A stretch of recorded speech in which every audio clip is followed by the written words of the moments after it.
honestly am. I'm awake. So hit that like, share the show, everybody, so I can stay that way. Good times.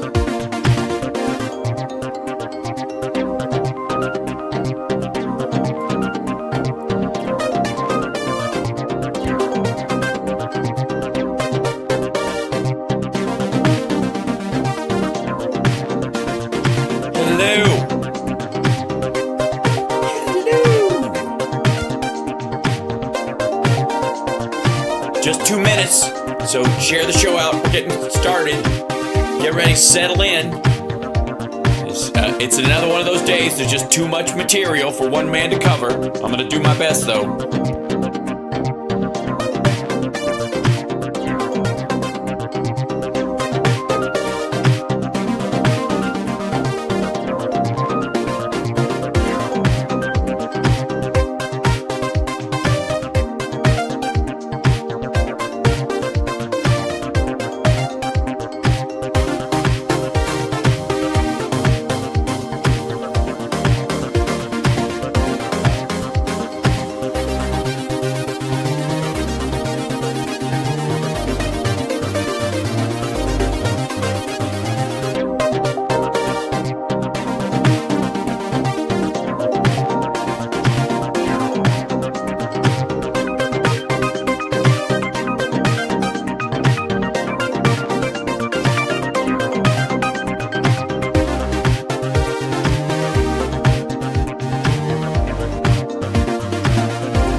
Let's get started. Come on now. Come on, let's do it. Here we are. Welcome to the show, everybody. Oh yeah, it's a hair down day.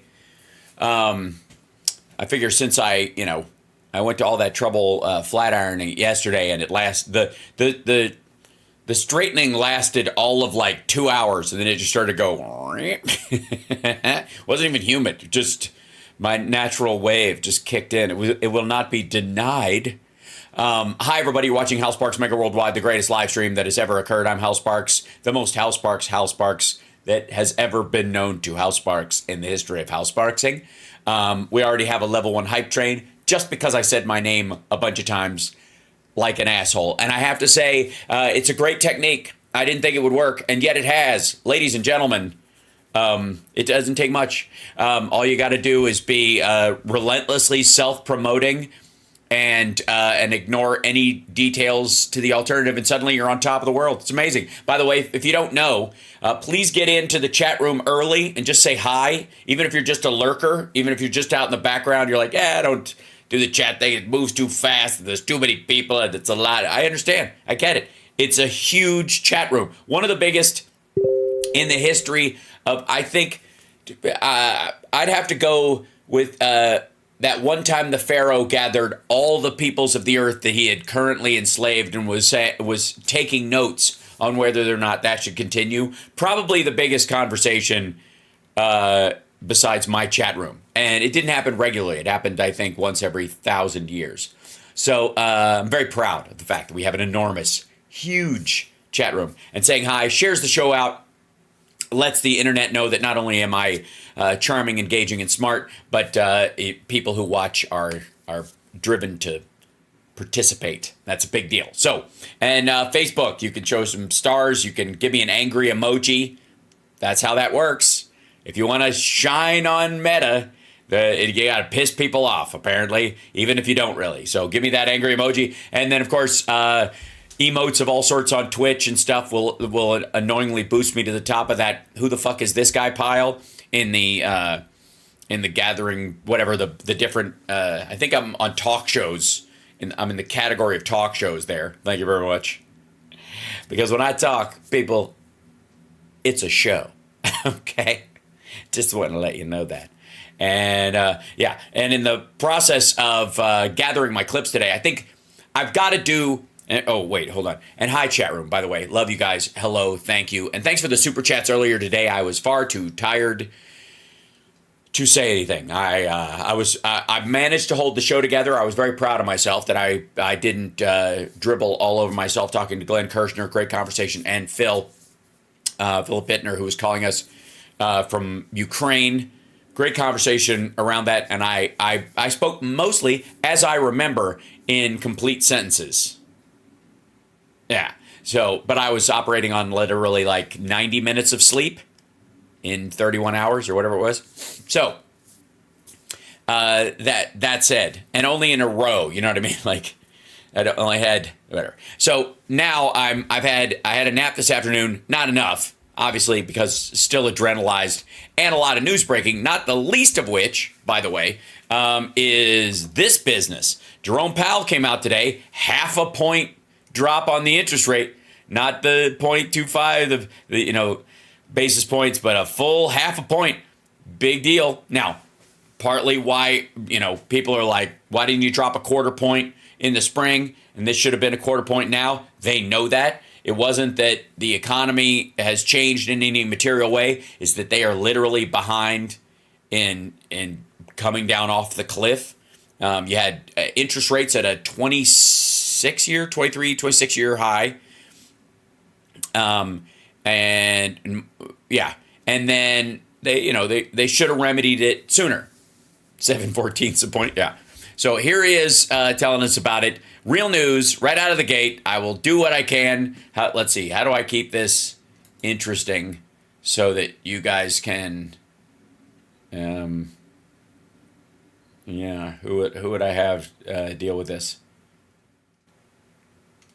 You know what? I'll bring in AI to explain it to everyone. Maybe that'll help because it might be very confusing. I'll bring in RoboHal and he'll be great at explaining this. It's a good idea.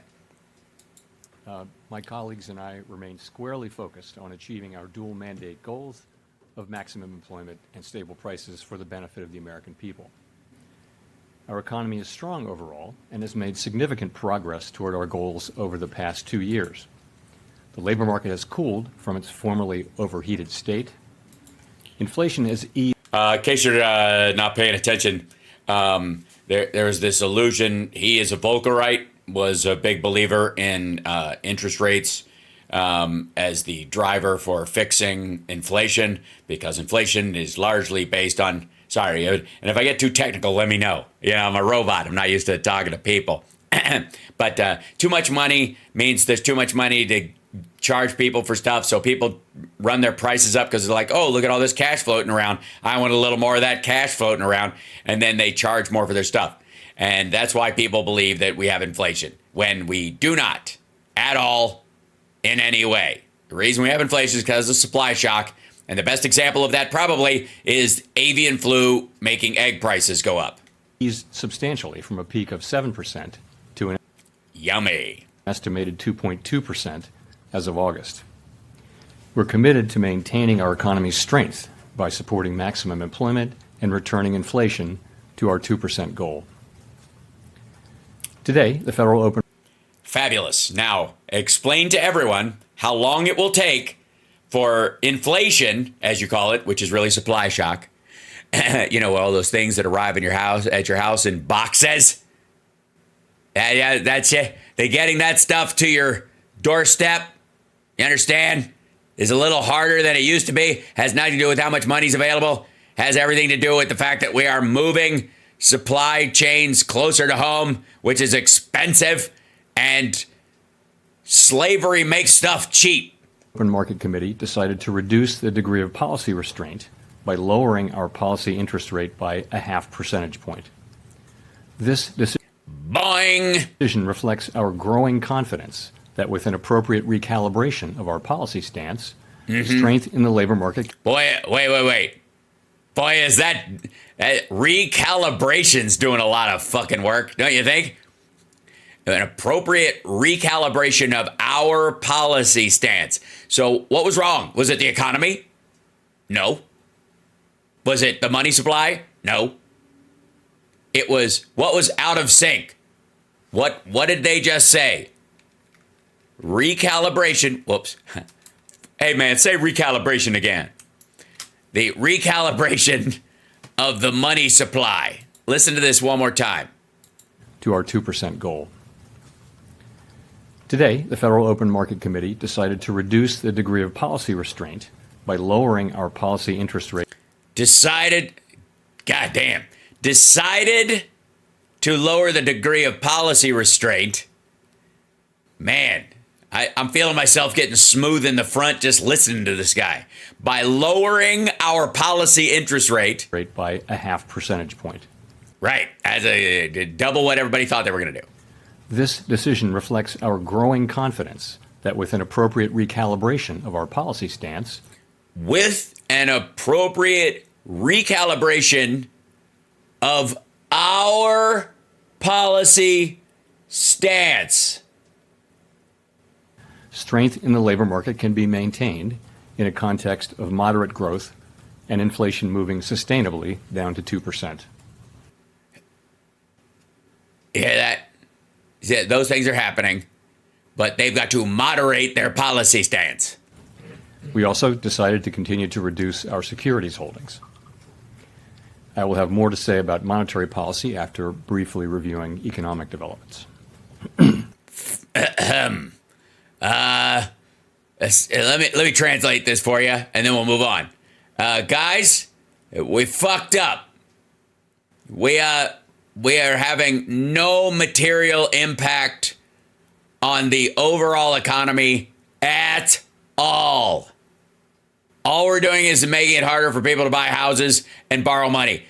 We're not doing shit about the cost of items. We never can, we never will, because it didn't get caused by the monetary policy. It got caused by supply shock and moving factories home. Reshoring factories is expensive because if people in Xinjiang are forced to pick the cotton used in the t-shirts that you buy, then they'll be $1 cheaper. And then once you stop doing that, there you go. Recent indicators suggest that economic activity has continued to expand at a solid pace. Right. So technically, if you really believe what you were saying, you wouldn't lower interest rates. But you know you've been bullshitting this whole time. GDP rose at an annual rate of 2.2% in the first half of the year, and available data point to a roughly similar pace of growth this quarter. It's actually higher. I love how he says roughly. Yeah, very, very roughly. Growth of consumer spending has remained resilient, and Damn it! investment in equipment and intangibles has picked up from its anemic pace last year. Anemic compared to what? The giant pace coming out of COVID where everybody was buying up every goddamn piece of equipment they could because they were all sitting around rotting? In the housing sector, investment fell back in the second quarter after rising strongly in the first. Investment.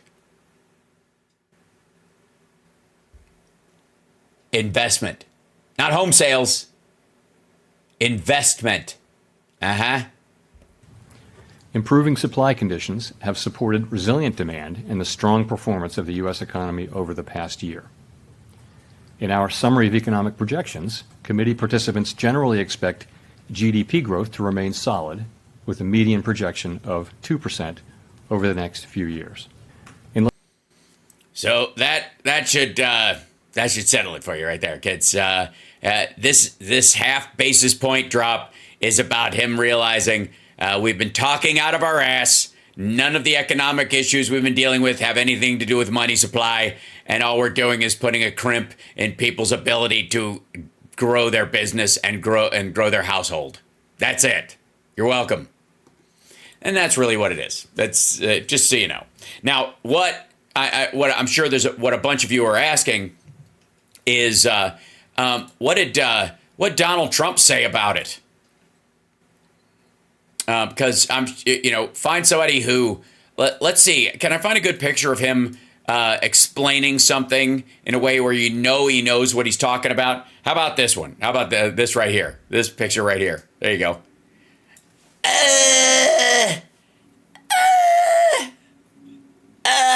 How do I bullshit my way through this one? He said it was a big cut.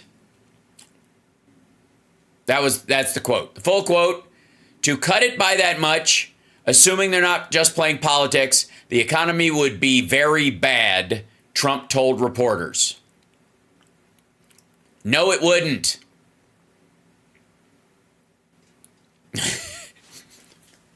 That's that's why everybody thought it was going to be a 0.25 cut. Just so stupid. I want it to suck. Make it suck. And it's not. It's not. It's doing just fine. Yeah. Jerome Powell is eating the dogs. He's eating the cats. So, needless to say, huge news. But in the in the realm of who gives a shit, very very difficult for anybody sort of politically to pick off a win in that regard. They're just, I mean, the nice thing is the Biden administration has been really hands off with the Fed, which is very smart. Whereas Trump was trying to force them to negative interest rates. And if you want to hear a big rant on that, go follow Mark Cuban on Twitter. Holy God. He's been finally somebody that other people will listen to instead of me, has been going after him for this stupid fucking talking point. Hold on. Donald Trump wants, and this is the way I'll summarize it as smoothly as I can. Donald Trump wants the federal government, aka the taxpayer, to pay people to borrow money. Not just give away money for free, loan money for free, but get no interest rate on that loan at all. And yeah, so the taxpayer will pay people to take out loans. Can you wonder why a guy would it shock you that somebody with massive amounts of bullshit debt would want something like this? You think? Yeah, that's not a loan. It's an excellent point. It's basically like a key to the bank, which is what he wants. He was going to use that plan, I guess, to pay down the debt he created, right? But in the meantime, he was also going to, I guess, refinance all of his fucking loans. Now, there was there's an original story that came out, it's like 3 years ago now, 2.5 years ago, is that during like the lowest point for interest rates, Donald Trump was convinced he could bully Powell into lowering them to negative. And so it got down to about 2%. Donald Trump's loans on the Chicago Tower, the Trump Tower, Chicago, his loans somewhere in the order of like 6 to 7%. He pays 6 to 7% interest, hundreds of thousands of dollars a month in interest payments on that. And he thought, I'm going to get the Powell to drive the interest rates down negative, and then I'm going to refinance at a negative interest rate, and I'm not going to pay any interest at all. If anything, I'll be in the black with the amount of money I can get. I'll use extra money I get from the government to pay off other loans from other places. He really believed this was going to happen, and so when a chance came around to refinance his investment in the tower, all the other investors in Trump Tower all renegotiated their loans from 4 to 6%, depending on what they had at the time, down to 2%. And Trump was like playing chicken with the whole thing. It was like, nah, fuck that. It's going to go to negative. I'm not going to bother. and he didn't. And it went to 2. And then it went right back up to the highest point it's been in 26 years. And so Donald Trump pays hundreds of thousands of dollars more than he could have, and hundreds of thousands of dollars more than he was paying interest on the loan for the Chicago Tower while everybody else is paying less because, art of the deal. Now, we obviously, you know what? Who am I to speak on his behalf when Wayne Allen Root has him for an exclusive interview. I don't know how many dozens of whatever. My guess is from this image that they're going to be talking about Haitians washing their feet in public ponds. Is this what's? Who cares? Ooh, it's an exclusive. All right, this is my 16th interview with the greatest president of my lifetime. 16. We'll have to cut back. This is going to be the best one ever. So listen. Oh my God. You can tell Trump is already put off by this asshole right out of the gate. All my fans at Real America's Voice heard I was going to be doing an interview with you, and they all sent me emails. I must have 5,000 emails. They all wanted me to open the interview with the same thing. Wait, sorry. You have 5,000 fans? You're on the network? That's it? All of your fans? All 5,000 of your viewers? Dude. RAV has to have at least how much must their studio cost? $85, $112, $65, $300?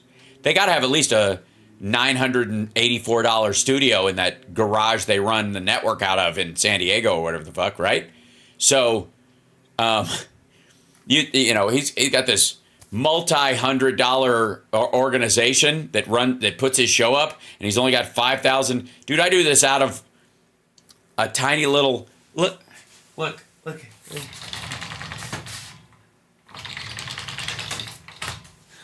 You're gonna tell me? So sorry. You had this big TV studio allegedly running your shit, and you've got fewer viewers than I do. I got more people in my fucking chat room these days.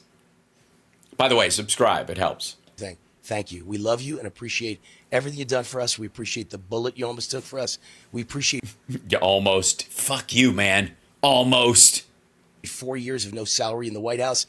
Your fans... 4 years of no salary? Really? You're going to go with that old talking point? First of all, he only turned over, I want to say 1 or 2 of his checks. He kept the other 2. Secondly, he charged the Secret Service above retail to follow him around to his own fucking properties. And the U.S. government and the taxpayer paid 400 years worth of presidential salary, 400 years worth of presidential salary at his properties during his presidency just to have them follow him around while he golfed.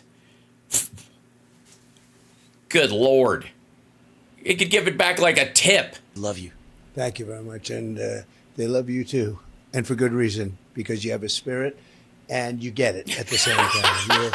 And you're weird and you're really, and you're good, you're loud, and you're right here and you're looking at me and you're a little scary and a little creepy. And if anybody asked me, I'd swear you lived under a bridge. You've got a lot of spirit, whoever you are. Both angry, but a happy warrior nevertheless, because you're...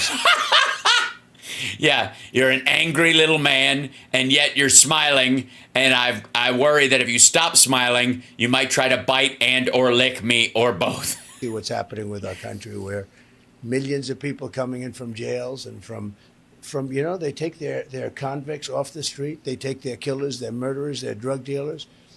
Wait, I thought they were letting them go from the jail. So they're taking them off the street now. So they're roaming the streets. Were they just recently let out? I'm confused about the syntax. See their jails and they empty their mental institutions, and then you add terrorists on top of it. You do, like a big horror Sunday. And they're all being dumped into our country. And if you say... Yeah, especially the lady with the carrying the baby. Horrible. What asylum was she let out of? She's probably one of these postpartum nuts, Trumpy? And you don't have a nice smile on your face, they say, oh, he's angry. You know, they were saying at the debate, I did well, but I looked angry. I said, you're supposed to be angry. How can you be happy? 21 million people came into our country from prisons, from jails, from mental institutions, and I'm fairly certain you're one of them. Wayne, is it? terrorists are pouring into our country. And you look at the crime rate of these countries all over the world, it's way down because they've given us their criminals. And then they say, why aren't you happy? Wait, so hold on. How much crime did they have? I don't want to get into a statistics fight because the math can be a bit wonky. But how much crime did they have that they let their criminals come to the United States and both our crime rates go down?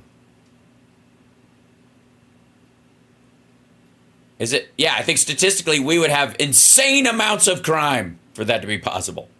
I'm not thrilled, and you're not thrilled. Nobody's really. Listen, Yeah, nobody's. I'm not thrilled to be in a room with you, and someone get me the fuck out of here. He can't wait to look at the body language. This is so good. Even the dopey guy, like from Vegas, sweet local reporter guy, at least faced him even when the questions were hostile. He's got one foot out the fucking door, man. Look at this. we talk about fake news media. The biggest problem with the fake news media is they hide the truth of what's going on. So when you mentioned at the debate the cats and the dogs being eaten in Haiti, I think it focused the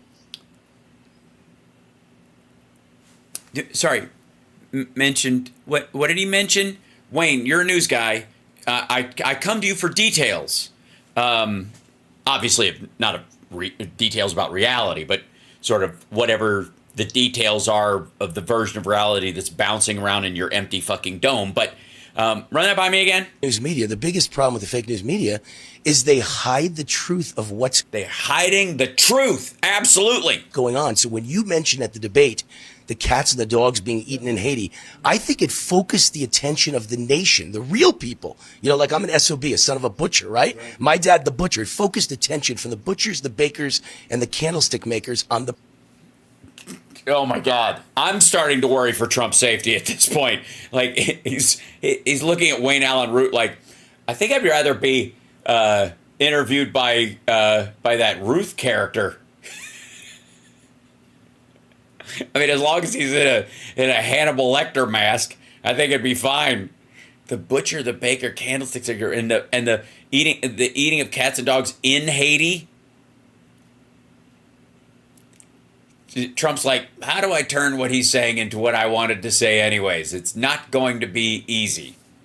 The problem of illegal immigration. They're taking over our cities, the gangs, Venezuelan, Haitian, MS-13. Well, what's happened there is incredible. You have a beautiful little town of around 50,000 people, and they put 25, 30,000 people there. The number's 20,000 over time. They didn't just dump 20 in there. But notice it just goes up because none of the numbers are good enough for Trump.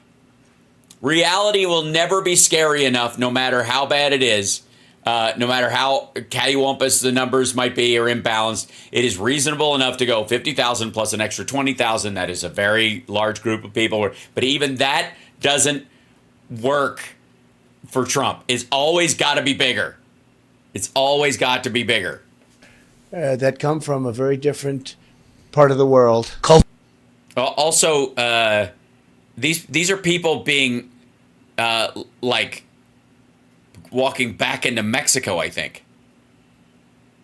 You know what I mean? Where they drive them up and they say you gotta for remain in Mexico or you gotta leave or you're being deported. This is where they do it. They just go out, off you go.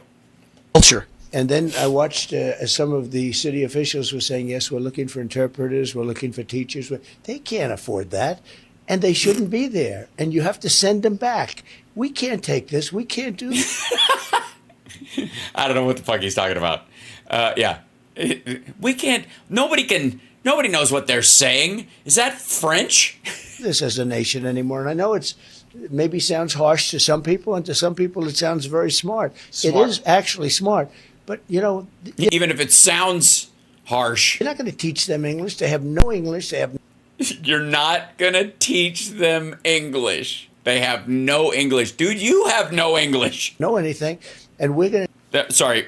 They have no English. They have no anything. maybe sounds harsh to some people, and to some people it sounds very smart. It Smart. is actually smart, but you know, you're not going to teach them English. They have no English. They have no anything, and They have no English. Ladies and gentlemen, the front runner for the presidency of the United States on the Republican side, the top of the ticket, the leader of the party of the GOP, they have no English. They have no anything. we're going to now. They were looking for interpreters. They were looking for teachers so that they can teach them English. No, they have to leave. 100% of them have to leave, and they have to be very nicely brought back to their country. But we cannot have them in any other town either. And you have a similar problem, but even more violent, because you have Venezuelans that have guns that our military doesn't even have. I mean, they have. Okay, the reason our military doesn't have AK-47s is because those are Russian guns. And our guns are better. What are you talking about? If they have guns even our military doesn't have, and you got all the best stuff while you were president, how did you miss that? Why didn't you supply our military with AK-47s, Mr. Trump? Good Lord. AK-47 Supreme. You know what Supreme means? I mean, Yeah, it means extra cheese. I know that. Why wouldn't I know that? You get double guacamole and extra cheese, and the lettuce is fresh. Okay, that's what's an AK-47 Supreme, and it can come in a corn or a flour tortilla. I prefer the flour, because it doesn't. If you're eating and doing other stuff, it doesn't harden while it's sitting there on the plate. You know. Just wait.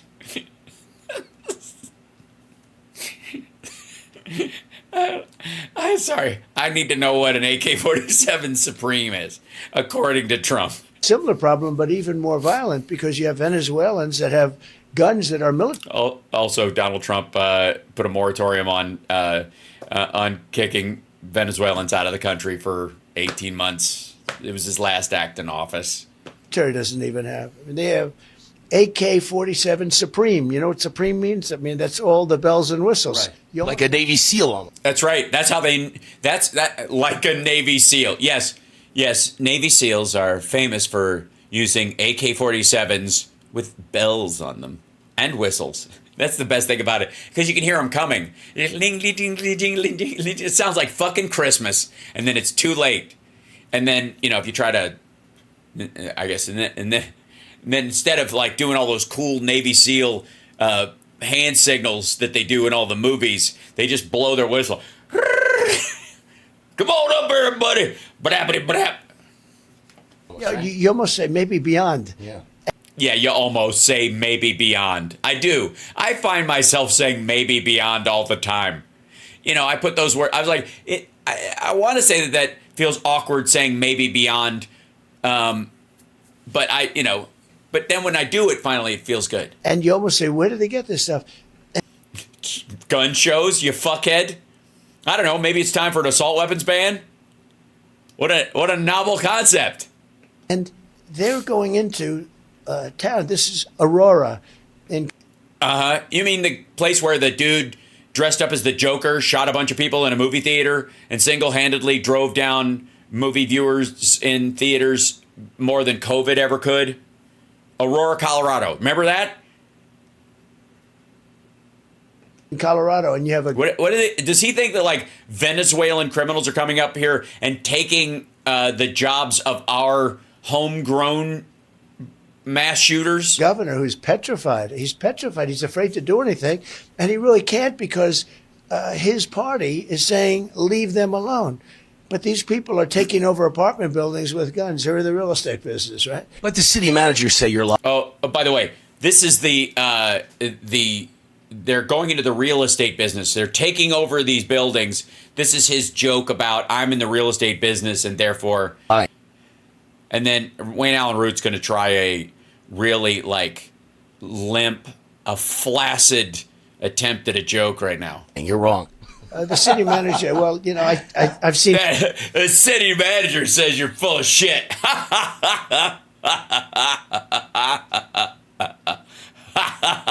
He says you're lying. God,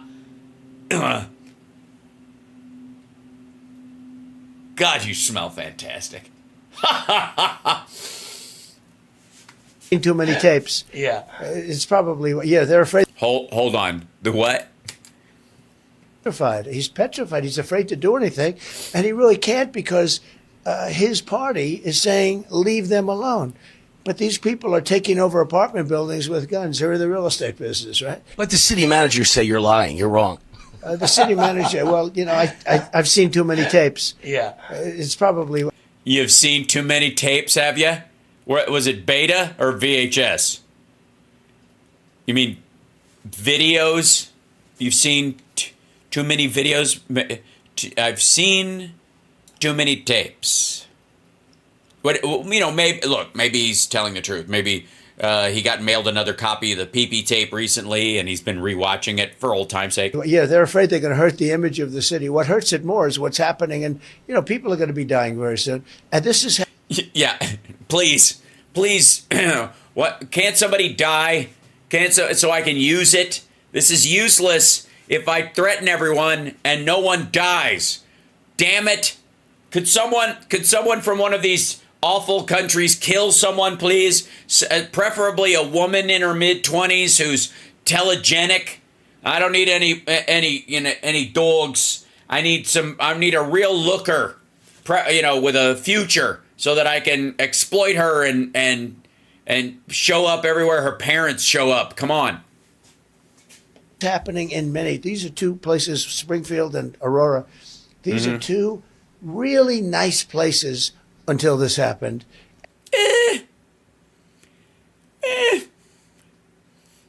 Also, Springfield, when you say this happened, what happened was you guys saying that dogs and cats are being eaten, and then bomb threats and all kinds of shit started happening, and they got far too much attention than they needed, and that was what happened. What happened was him and J.D. Vance attacking the city. Everything was marginally fine for that city anyways. Had been for a while. Aurora, again, is where that fucking Joker shooter was. They've always had issues. And this particular video cycling through even was amongst immigrants themselves. It wasn't spreading out to the greater area. Like it was, it was one video of them, of a bunch of guys going into an apartment or whatever and thinking some other guy was in a rival gang or something like that. I mean, not surprising at all. Not good, but not surprising at all. And certainly not indicative of the entire fucking town. And they all came in, but this is happening in hundreds, probably thousands of different towns and cities throughout. Do you notice the choice of people in the videos of people going through there that almost all of the people that they're showing are black. They're showing the Haitian migrants. So they made a supercut of any groups of Haitians from the last 4 fucking years. And they're making a supercut of them lined up outside the border. Now, again, the assumption is right to left means they're coming in. Left to right means they're going out, would be the thing. So they just reverse the footage to make it look like they're just kind of marching in or they're already inside the country, which you can't tell from this, but that's what they want you to assume. Our country, and we got to take them out and bring them back, and we have no choice. Well, if we take them out, why are we bringing them back? And I guess there'll be certain exceptions you can make, but I don't see a lot of them. But if you look at Springfield, where there might be some exceptions. I don't see that many Germans or Norwegians. Like 25, 30,000, they almost doubled their population, and they're looking for teachers. It's madness. Instead of looking for people to help get them out. Right. What? They're looking for teachers because there's a lot of children. They're families. Again, if these were all military age dudes, they wouldn't need any extra teachers. Good Lord. And it's a terrible. It's terrible thing. These people try to learn English. They're never going to learn English. I never learned English. Situation. Our country, if I'm not elected, our country will never be the same. I can tell you that right now. You Well, I hope it's not the same as it was when you were president. know that, baby. I know that. Well, listen, we talk all the time about the crime of illegals, and they don't belong here, and this and that. But what we don't talk about enough is that we spend, my understanding from a congressional committee was up to $500 billion a year on illegals at this point. That could be spent on Americans and homeless vets and military vets and mothers and fathers. Yeah, we don't spend $500 billion on, quote, illegals, giving them housing, food, and shelter, well, I guess housing would be shelter, and cars, and selling Obama phones and shit like that. We spend it on the process of deciding legally whether they deserve to be in the country or not, and that process is very expensive. And then deportation, very expensive. Integration, when somebody has a real asylum claim, along with that comes, some level of like temporary support until they get settled, those kind of things, Jesus-y humanitarian kind of shit, which I think, they're clearly against. And again, Donald Trump, what do you think his response is going to be, that we should be spending this on vets? Like, I signed the VA Choice Act of 2014. You think that's it? Parents, and we're not spending it on Americans. Well, how about New York City? So for 20 years I've been hearing they don't have much money to do things. And now they're spending billions of dollars, and they're not getting it from the federal government, which is incredible. And they're spending billions. I'm saying, where do they get this money? But they're spending billions of dollars on, I hear different numbers. I hear 60,000 people. It's a lot. That's filling up Yankee Stadium, in all fairness. I hear 120. I hear 200,000. I hear numbers probably closer to 200,000. But 200,000 in a city of 7 to 10 million people, if you count the outer boroughs. 200,000. Does it stretch their immediate, shelter availability for those folks? Absolutely. Do you think there are more? You think there are more immigrants in New York than 200,000? Do you think you could give like every immigrant that lives here legally from Venezuela, Haiti, all these countries he's talking about? You could assign one of these folks to them, and you'd never even know they were refugees. They were here for asylum. You just assume they were a family member. They're spending many billions of dollars, and amazingly, they seem to be able to get the money, and they're not. Yeah, it's weird. They apparently they can do it. And apparently it's not as big of an issue as I'm trying to make it out to be. And and if there were really 20 million people, you'd think there'd be more than 200,000 of them in New York State, really. But there aren't. So maybe my numbers are bullshit. Not getting it from the federal government, but Because they're going broke. This is deficit spending. Sustain what's going on, Right. And more importantly, the crime that's happening, and More importantly, obviously, we want to talk about how the city's going broke because of this, but they aren't. So more importantly is spooky brown people. When they corrected me in the debate because I said crime is at a level that we've never seen before, turned out I was right. Yes, you were. No, he wasn't. And somebody over at the Justice Department, where they have the statistics, likes Donald Trump, because the FBI said that actually crime was going down, but they didn't include places like Chicago. They didn't include various very, very bad cities in terms of crime. Fuck you. On behalf of Chicago, my hometown. And they released the real numbers, including everything. By the way, they always release all the real numbers. It's just in places where there are a lot of people, the victim impact statements and stuff take longer to gather in a bigger city. This might shock you, that has millions of people in it versus a small town with 70,000 people in it, who can pretty much just write it in an afternoon, right? See how that works? And so they're always updating the numbers constantly, but that means hiding it. By the way, this happened during his presidency as well, and every presidency before that. That's just how the cycle works. And, murders are up like 40%, and Murders are not up 40%. muggings are up way through the roof. Yes, way through the roof. It's very, very tall muggers. The numbers are the worst we've ever had. So I turned out No, they're not. They're not even above the early 90s. to be right. And I haven't had an apology, to the best of my knowledge, from ABC. Let's see. I think, do we have any kind of, let's see, available? I should have my little apology machine should be over. Hold on one second. Hey, has Trump's apology come in yet? Dude, I'm not kidding. It was supposed to be, it was written down someplace.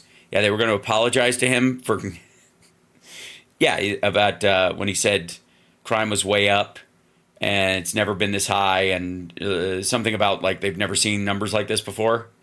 Yeah, I know he always says that, but this time it's different. Okay, well, get back to me. Sorry, I had to take that. Or the FBI. Well, you were right about abortion as well. The fact is there are states that allow abortion to the last minute of birth. That's a No. No, there aren't. fact. And No, it's not. If this motherfucker, and after, he's going to say you can kill a baby after it's born. A viable baby. A baby that's going to live, you can kill it after it's born. beyond. And beyond. And beyond. That's right. Yeah. Well, I guess what he's talking about is you can abort a child after it's born by letting any nutcase in the fucking country that wants an AR-15, an abortion rifle. That's what the AR stands for. The abortion rifle 15, because that's 15 is the average age of the person using it to kill their fellow humans. That's technically an abortion, you know? Okay, under certain circumstances and beyond. What would that circumstance be and beyond? But they don't fact check her ever, even though she said nothing but lie. Including the potential vice president. Can you believe this guy Incredible. has the potential to become president? Right? Yeah. We all said the same thing about Mike Pence, and apparently you came to your senses about him, I guess. And he's a whack job. He's a crazy guy. He's a whack. I already said job. You can't say whack-o. Do I go with O? Wacko doesn't do it. Well, I'll just go with crazy guy. You can't. He just can't put it together. It's not. He's Can a you whack. believe this guy has the potential to become president? Like all vice presidents. And he's a whack job. He's a crazy guy. Snitch He's a great what? hotline. Yeah, he's a bad. And I think it's Snitch hotline. It's about people going out in public without their masks on during the height of COVID. he's also a bad guy. He's also a bad guy and a whack. Really backed myself into a corner here. Whack. A doodle? Is that a thing? A doodle. What's a doodle? I'm really running. I'm gonna go. A crazy guy. He's crazy. thought it was a terrible pick. We'll find out. You know, if she makes it, it was a good pick. Well, if She she, doesn't make it, I think it was a terrible pick. But I think Brilliant. Thanks, dude. If she makes it, it was a good pick. If she doesn't, it was a terrible pick. You made it in 2016, and you brought Mike Pence with you, and you think that was a terrible pick now. Inversely, you think J.D. Vance is a great pick, and you're going to fucking lose. it was especially after you get to know him, because there's Oh, yeah, absolutely. Like, I mean, he seems nice. something wrong with him. well, you know that I'm Jewish. Oh, boy. Hold on. What is Trump saying here? Especially when you get to know him? Pick. Well, if She she, doesn't make it, I think it was a terrible pick. But I think it was especially after you get to know him, because there's something wrong with him. well, you know that I'm Well, first of all, why is that a laugh line other than you're super fucking weird? Jewish, and the obvious pick would have been Josh Shapiro, but the Democrat Party could not pick a Jew because the Democrat Party hates Israel. Well, I'm not a fan of his, but he would have been a better pick. I Yeah. mean, I've seen him, and a lot of people aren't liking the job he's doing. But you know what? He would have been. He's a terrible person and a terrible governor, and I don't like what he's for, but they should have picked him so that I could use that as a cudgel to try to make youth voters not vote for him because they don't like Jews. Oh God. Been a better pick. I think anybody would have been a better pick Yeah, anybody. You're so good at this. than what they have now. So you mentioned New York City spending all this money on illegals. That brought to mind the fact that at the same time they're spending billions on illegals, the city council is about to pass a reparations bill for black Americans. I mean, this is all insane. Yes, excellent. After the whole black jobs thing and all that stuff, I think, Wayne, I want to thank you for walking out, presenting Donald Trump with the coveted golden rake, laying it right in front of him, and telling him, Mr. President, stomp away. Insanity. You know, my relatives weren't even here till 1920. Yeah. What do I have to do with owing anybody for any color? Yeah, I haven't heard that.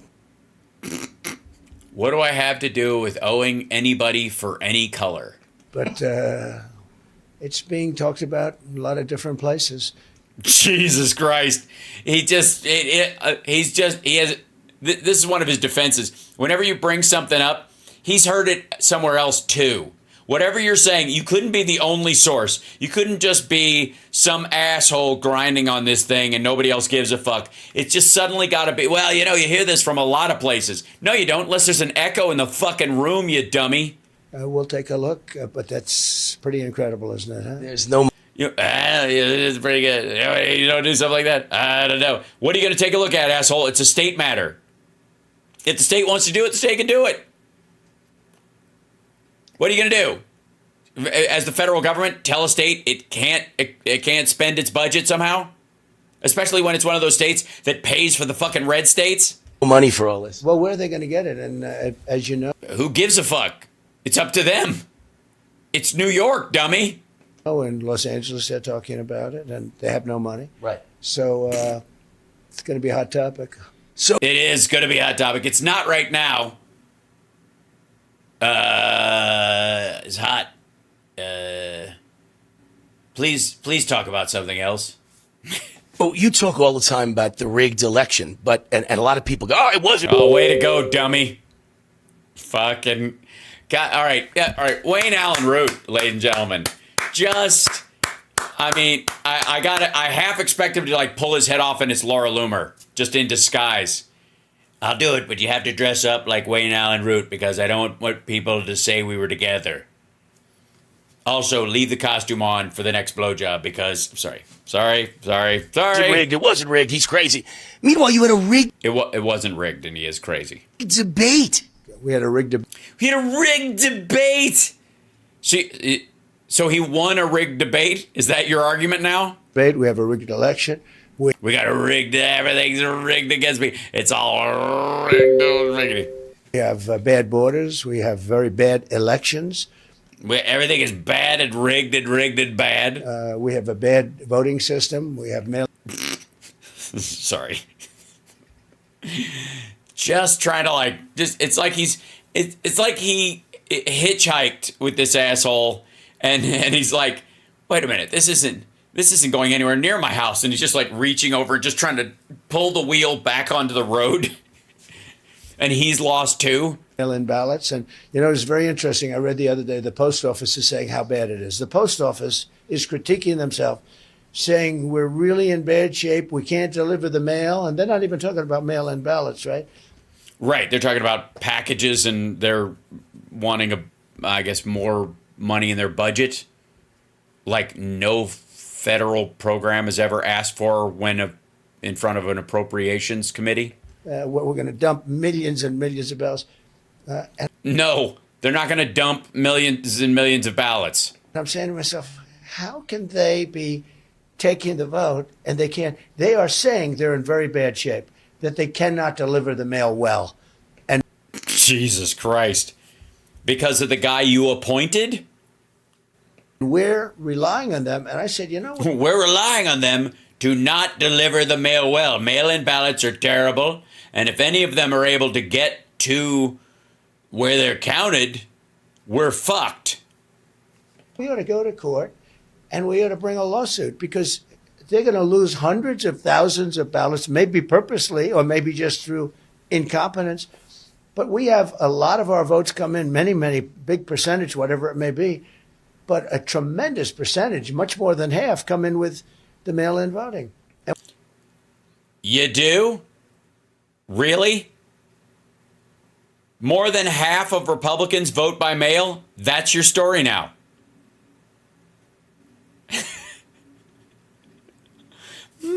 And we have the post office say they can't do the job.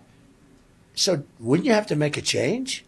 Yeah, I guess maybe they should fire the guy you put in. Well, I mean, it's interesting because just, I think it was yesterday, the U.S. Postal Service Union endorsed Kamala Harris. So how do you trust an election? How did you trust a debate where the moderator is the sorority? I'll tell you how, because they can't actually see through the envelopes that are coming through. They don't have x-ray vision and they can't tell how someone voted. And they might, there's a lot of Republicans, for example, that are voting for Kamala Harris this time. So why would they just throw out massive amounts of votes or target specific people in giant post office, like counting, like sorting facilities? Sister of Kamala, and now you've got mail-in ballots being trusted into the hands of people that just endorsed Kamala Harris. That union, how do you know there's going to be a clean election? Well, they've always been a very Democrat union. That's the way it is. Right. We have people that like us too, but it's always Do you? Like who? The guys with the pointy hats, or the khakis and the face gaiters? been very Democrat. Anytime you have mail-in voting, you're going to have fraud, and Okay, so half of your votes are fraudulent. Anytime.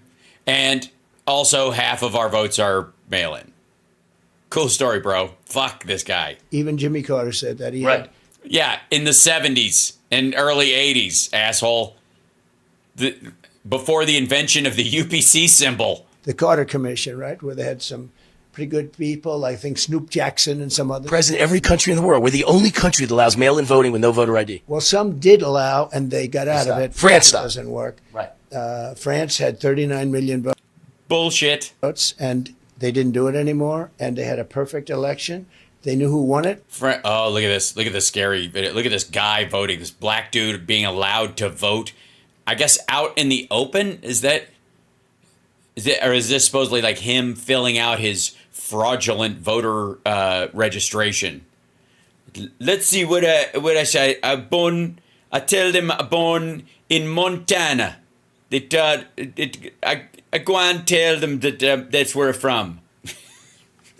This is the horror narration and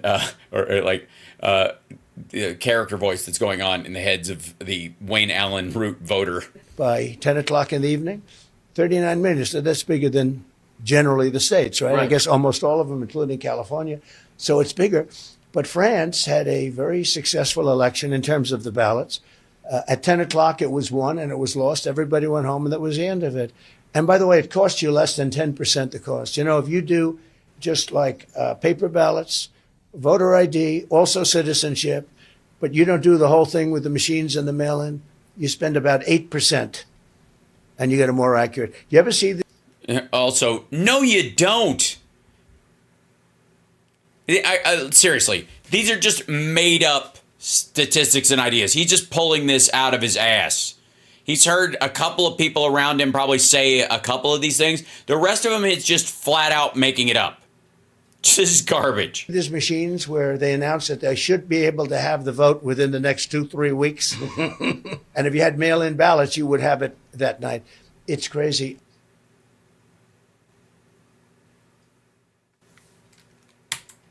Sorry, what? You ever see these machines where they announce that they should be able to have the vote within the next 2-3 weeks? And if you had mail-in ballots, you would have it that night. Yeah. You ever see that? No, yeah, me neither, because this is just fucking gibberish. So the machines take too long, but if you had mail-in ballots, they'd be there that night. Got it. Cool. All right. Thanks. This, I was a little hazy about how this works, but now I crystallized it for It's me. crazy. And they do it because It is crazy. You're right. That is a crazy thing. Like if somebody were to say that, I'd go, that motherfucker's crazy. it's a very corrupt system. You know that Starbucks, which is run by a very liberal CEO, by the way, Starbucks went to court to try and stop mail-in ballots for unionization of Starbucks, and they argued in court that mail-in ballots are not trustworthy. There's too much fraud. They do. Who won? I don't even know the end result. I don't even know I'll check on you. I'm going to find the result for you. Okay, you don't want to. again, there are no standards for a unionization vote. Seriously, garbage. All right, so last question for you. Thank God. All my fans at Real America's Voice know All 5,000 of them, which is every viewer plus a friend. that you're the man to solve the problems of crime, inflation, open Well, yeah, I set a thief to catch a thief, sure. borders, and World War III. Those are the 4 biggest problems in America. You're the guy. You're going to do it. We all have confidence. What we Yeah, we all have confidence you're going to solve the thing of World War III. don't have confidence in is how do we stop a rigged election? How do you Yes. So let me, for anybody who's just joining us here on Earth One, according to this asshole, while he was president of the United States, the leader of the free world, an old, doddering, forgetful man with no charisma, and his black lady VP, who is terrible about everything and doesn't know anything and is an actual Marxist, and didn't have big rallies, kicked his ass and won through fraud and whatever, while they were not in office and in control of nothing, especially in states with Republican governors. Yes, from his basement. Thank you, DB Golding. He did this. Biden did this from his basement. Now Biden and Kamala Harris are in office. They are in control of the government of the greatest country on earth and the most powerful military on earth, and the CIA and the NSA and I guess the Customs and Border Patrol and the FDA and the FAA, and they're in charge of all, and the post office. They're in charge of all this stuff. And somehow he thinks they rigged the last one, but he's going to win this one. Honest to God, if they were able to rig it while you were in power, what fucking chance do you have? Seriously. How the fuck do you overwhelm that vote when you lost by 7 million votes? Obviously, they learned things. If you're going to assume they cheated, if everything you said was true, and and all they do is cheat really well, now that they're in charge of shit, you fucked, son. Right? What chance do you like that? And here's the answer. He knows they didn't cheat last time. He knows he lost fair and square. This is just his fucking cope that he does each time.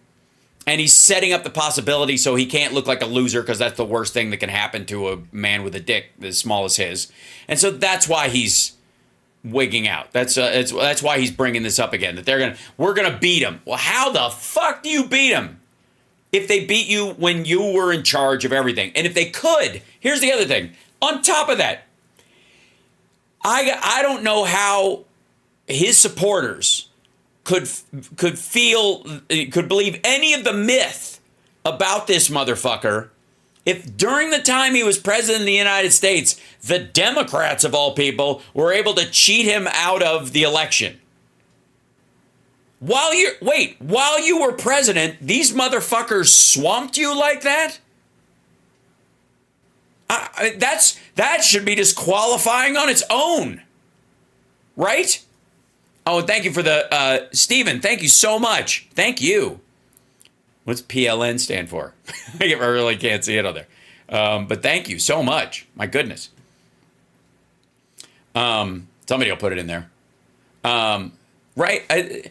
So not only is he saying they beat him while they cheated the election out from under him while he was running the presidency, while he was the president of the United States. Polish. Oh, excellent. Thank you. That not only that, but he thinks it's a sales point for his supporters that he should run the country after having been fucked into a cocked hat by a bunch of cat herders on the Republican side, or on the Democratic side, rather. Yeah? Super weird. You stop overseas ballots that the Democrats are now talking about. They're going to try and get all these overseas ballots and stick them into battleground states. The U.S. Postal Service endorsing Kamala. Who trusts them? How do you trust this system, and how do we... Hold on. Overseas ballots? You mean American voters, expats living abroad, and military service people voting? Like we always have? You think this motherfucker's going to lose this election based on expats and military serving abroad? You think that's going to that Democrats are going to use that as cover to flood votes in? How? Stop voter fraud. Well, I don't trust this system at all. I don't trust the system at all because when I was running it, I wasn't even able to rig it myself. Even though I paid for a couple of million votes, they told me all I needed was 63.5 million. And I was like, how do we do that? They showed me it, and I wrote a check, and we got more than that.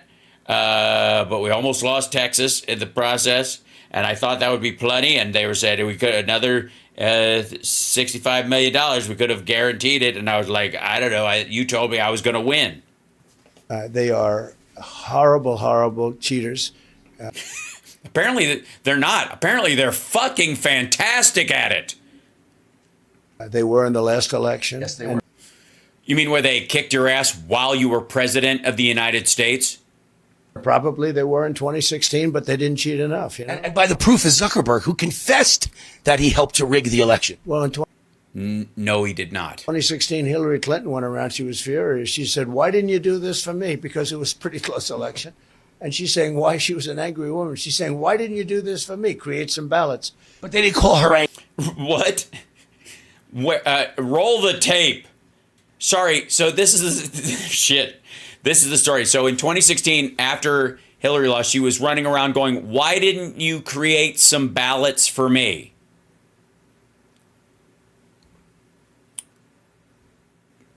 Okay. Yeah, she was an angry woman. Why didn't you cheat on my behalf? Sexism. Angry like they call you. By the way, yeah, that's right. And everybody else, every other Democrat. You know, I think 62% of the people in Congress and the Democrats in Congress said, and nobody ever calls them out. Right. For anything. In Georgia, you had the governor, right? Stacey, she was Not the governor. saying it was rigged, it was this, it was that. Nobody. Not the governor.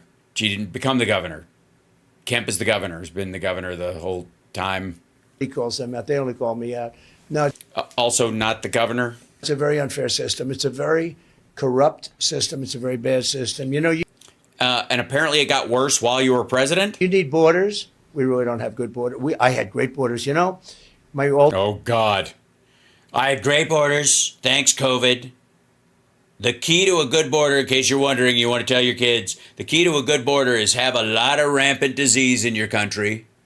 A lot of scary disease just running amok. Have a leader that, like, I think it'll go away with the sunshine. That'll scare off everybody. Nobody wants to come to a country like that. all-time favorite chart that I pulled down that day with That saved your life. flying bullet. No, it didn't. But that it really saved my life. It was so you could say immigration saved my life if you think. No, about I could say God saved your life. it. Well, I think that too, Yeah, you could say it. because a lot of people Fuck me. are saying that, and maybe saved my life because they want to save this country. I'll tell you a quick last story, and then we'll cut the interview. We'll let you hold run. on a second. Hold. Thank you, CSL. God uses they, them pronouns. Is that what I'm hearing? No, I could say God saved your life. Well, I think that too, because a lot of people are saying that, and maybe saved my life because they want to save this country. I'll tell you. God saved my life because they want to save this country. Oh, my God. Trump comes out as a polytheist? A quick last story, and then we'll cut the Sorry, no, not a polytheist. What's the phrase? Dumbass. interview. We'll let you run. So I was there yesterday, as you know, and I witnessed every moment from 3 o'clock in the afternoon till 10 o'clock at night. And you had thousands of people, we think 6,000 to 8,000 people. Nobody left. Everybody stayed. And I looked A bunch of people left. It's literally on camera. at a Nevada newspaper today, which has a very liberal slant, and they made a point of saying he had 6,000 people, but they all started to leave. You and I both know no one started to leave. No, there's video of them leaving, dum-dum. They lie about everything involving. No, they literally have video of people leaving, dummy. Screaming more, and I was up there for about an hour and 40 And they waited 8 hours. I mean, these people were there all day. screaming Yes, they're lunatics. more, and I'm saying I was here for an hour and 45 minutes. Oh, it's so sad to see the press It is sad. is so corrupt. I didn't realize that they said that. Yeah. But she said that just as a way of, she said, "Oh, the people leave." Nobody leaves. I mean, Yeah, they do. They leave a lot. I mean, I cover these a bunch. it's pretty obvious. They started. I was literally at one of the Vegas ones, the one before he was shot, and I watched tons of people leave as I was there, and the crowd was way smaller than they said. I mean, Nobody leaves. when I say nobody, I mean virtually nobody leaves. After 8 hours, maybe someone gets tired and goes home, but that's 8,000 people were there and maybe 3 left. I make a joke sometimes. Please don't get up and go to the bathroom because you'll have a place with 50, 60,000 seats and they'll all be occupied. If somebody goes to the bathroom, the cameras will go right on those seats. Right. He didn't fill it up.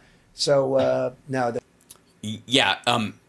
They if they leave to go to the bathroom and they never return, I would start a search party then for a lot of these folks, because apparently there's a serial killer who's going toilet to toilet in the facilities that you rent. they're very dishonest people. It's sad. The press is so dishonest. They're so dishonest. They won't even say that you won/lost the last election. Borders are bad. Elections are bad. They're bad. They're bad. Bad is the word that I'm stuck on. The press is bad, and you can't do worse than that, but we're going to straighten it out. Despite Yeah, we're going to straighten out the bad press by jailing them, taking ABC's license away to broadcast. How are you going to straighten that out? What do? Throw people in jail for shit you don't like? it all, I believe in God, and I believe you are the chosen one to win this election and to save America. We pray for you, and we I knew you were a lunatic, and thanks for cementing it. fight for you to the last minute. I don't know if you know, in my opening speech to you yesterday, you weren't there yet. I told the crowd we should treat the Republican Party in this election like Amway, like a multi-level marketing. You bring 10 and you bring 10 to the polls and you bring 10. Everyone commits to bring 10 and they bring 10. We'll bring 100 million out for you, and then it'll become too big to rig. Too big to rig is a big deal, and that's true. You can't, at a certain point, you can't get away with it, right? Yeah. If you can bring 100 million people, we don't have 100 million voters, but if you can bring 100 million people out there, like if you could find 10 people, I don't know if you're gonna have to use an AK-47 to get them in the van or something like that. You look like a guy who has a white panel van that you could shove a lot of voters in. But they get away with a lot of things. They gave millions of votes. We did so well. You know, we got millions of votes more the second time than we did the first time. Yes, because of mail-in voting, which you said was all a scam. So obviously those are fraudulent votes. Oh, the most in history. Everyone said, 2016 was so good. I did much better in 2020. The most in history, the biggest difference. Everybody did better in 2020 because of mail-in voting and because of the ease of, because all the restrictions on voting had been lifted because of COVID. That's why. But you lost by the biggest margin too. I will say, though, just to wrap it up, but I will say that. Yeah, let me just wrap it up right now, because I don't know if it's your breath or your aftershave or the combination of the two, but I'm finally being able to smell it over my own upper lip. There's a spirit now that even 2020 and 2016 didn't have. And that's because they've seen how bad it is. You know, they didn't have anything to compare it to. Right. Yeah, they kind of did. That's why you lost. They literally, in 2016, there wasn't anything to compare it to because you were an unknown entity and we had our first woman running, and so people's bullshit was, on full display. In this particular, it's in 2020, they had something to compare it to. You had a record at that point. You weren't an outsider, and they were like, oh, this guy sucks. Because I had a very successful 4 years. Nope. You didn't even have a very successful 3 years, dum-dum. So they had really nothing to compare it to. Now they see the incompetence of him and her. She's worse. Yes, they see the incompetence of the 42,000-point stock market and the rising wages and the narrowing of the gap in unemployment between black and Hispanic people and the average, even because it had run in parallel. And yes, and the CHIPS and Science Act and the passing of a bipartisan infrastructure bill. Yeah, they see all that incompetence. Oh, my Lord. Than him. Oh, Comrade Kamala is, I think, worse than Joe. Am I allowed to ever correct you? I don't think it's incompetence. These are communists, and they're looking to take this country down. But you're right, and I believe that, but she's still worse. And they're incompetent. Because she actually believes it. And they're incompetent. It's Well, both. I think It's a deadly probably. combination. It's a big combination of both. The big comment is a crazy thing or whatever. Someone please get me the fuck out of here. All right. We love you. We appreciate you. We pray for you every day that you're safe and that you win this election so we can make America great again. Thank you. Thank you. Jesus. I love all this like fucking like butch truck music that they always throw. Burn down, burn it down, go, go, go. American pickup truck riding fella driving down, looking for the good girl with the booty. Now I'm in Nashville, running all around, going down to the Walmart in my giant stupid truck. Got my Trump flags, gone, like all these fucking. And you're like, dude, you don't listen to that shit. Fuck. Last night we did. I did my version of "Young and Wasted" by Kiss. Played guitar and sang on that. Super fun. And we did 2 Stone songs. We did "Painted Black" and "Sympathy for the Devil," and then we did a Badfinger song. And I have to say, like the "Sympathy for the Devil" thing, like there's a lot of lyrics in that, a lot of prep for it, and a lot of people think they know the lyrics, and you're like, oh shit, this goes on for quite some time, right? So it was work, right, to prep for that, yeah. And we finished with "Sympathy for the Devil," and I gotta say, like, it might, I don't know, might have been one of my best performances at the jam, kind of almost ever. I don't know. We'll say, like, because it's hard to say. I mean, I work very hard, but man, that was a good time. We did "No Matter What." That was the Badfinger song. Which, by the way, I knew it was a Badfinger cover, but the only time I've ever heard it live was Enough's Enough covering it. That no matter what you are, I will always be with you. Right? Doesn't matter what you do, girl. Ooh, girl, wants you. Right? It's great. It's super fun. And it was just like, this is like, and the theme last night was the 27 Club. All the people who died when they were 27. It's kind of a morose theme, you know? We did Amy Winehouse, Jim Morrison, and Jimi Hendrix, and Kurt Cobain, and Brian Jones from Rolling Stones was why we did Rolling Stone songs, and then the lead singer from Badfinger took his own life when he was 27, sadly, and so that's why we did those. And yeah, we did Janis Joplin. Oh my God, Adi Argalazi killed it, just nailed it. So really, really fun. But anyways, like doing, you know, fairly. Yes, we did Amy Winehouse as well. And I did, you know, the 2 Stones songs, the Badfinger song, and then I threw in that Kiss song, which technically wasn't a 27 Club thing because my birthday is a week from today, next week.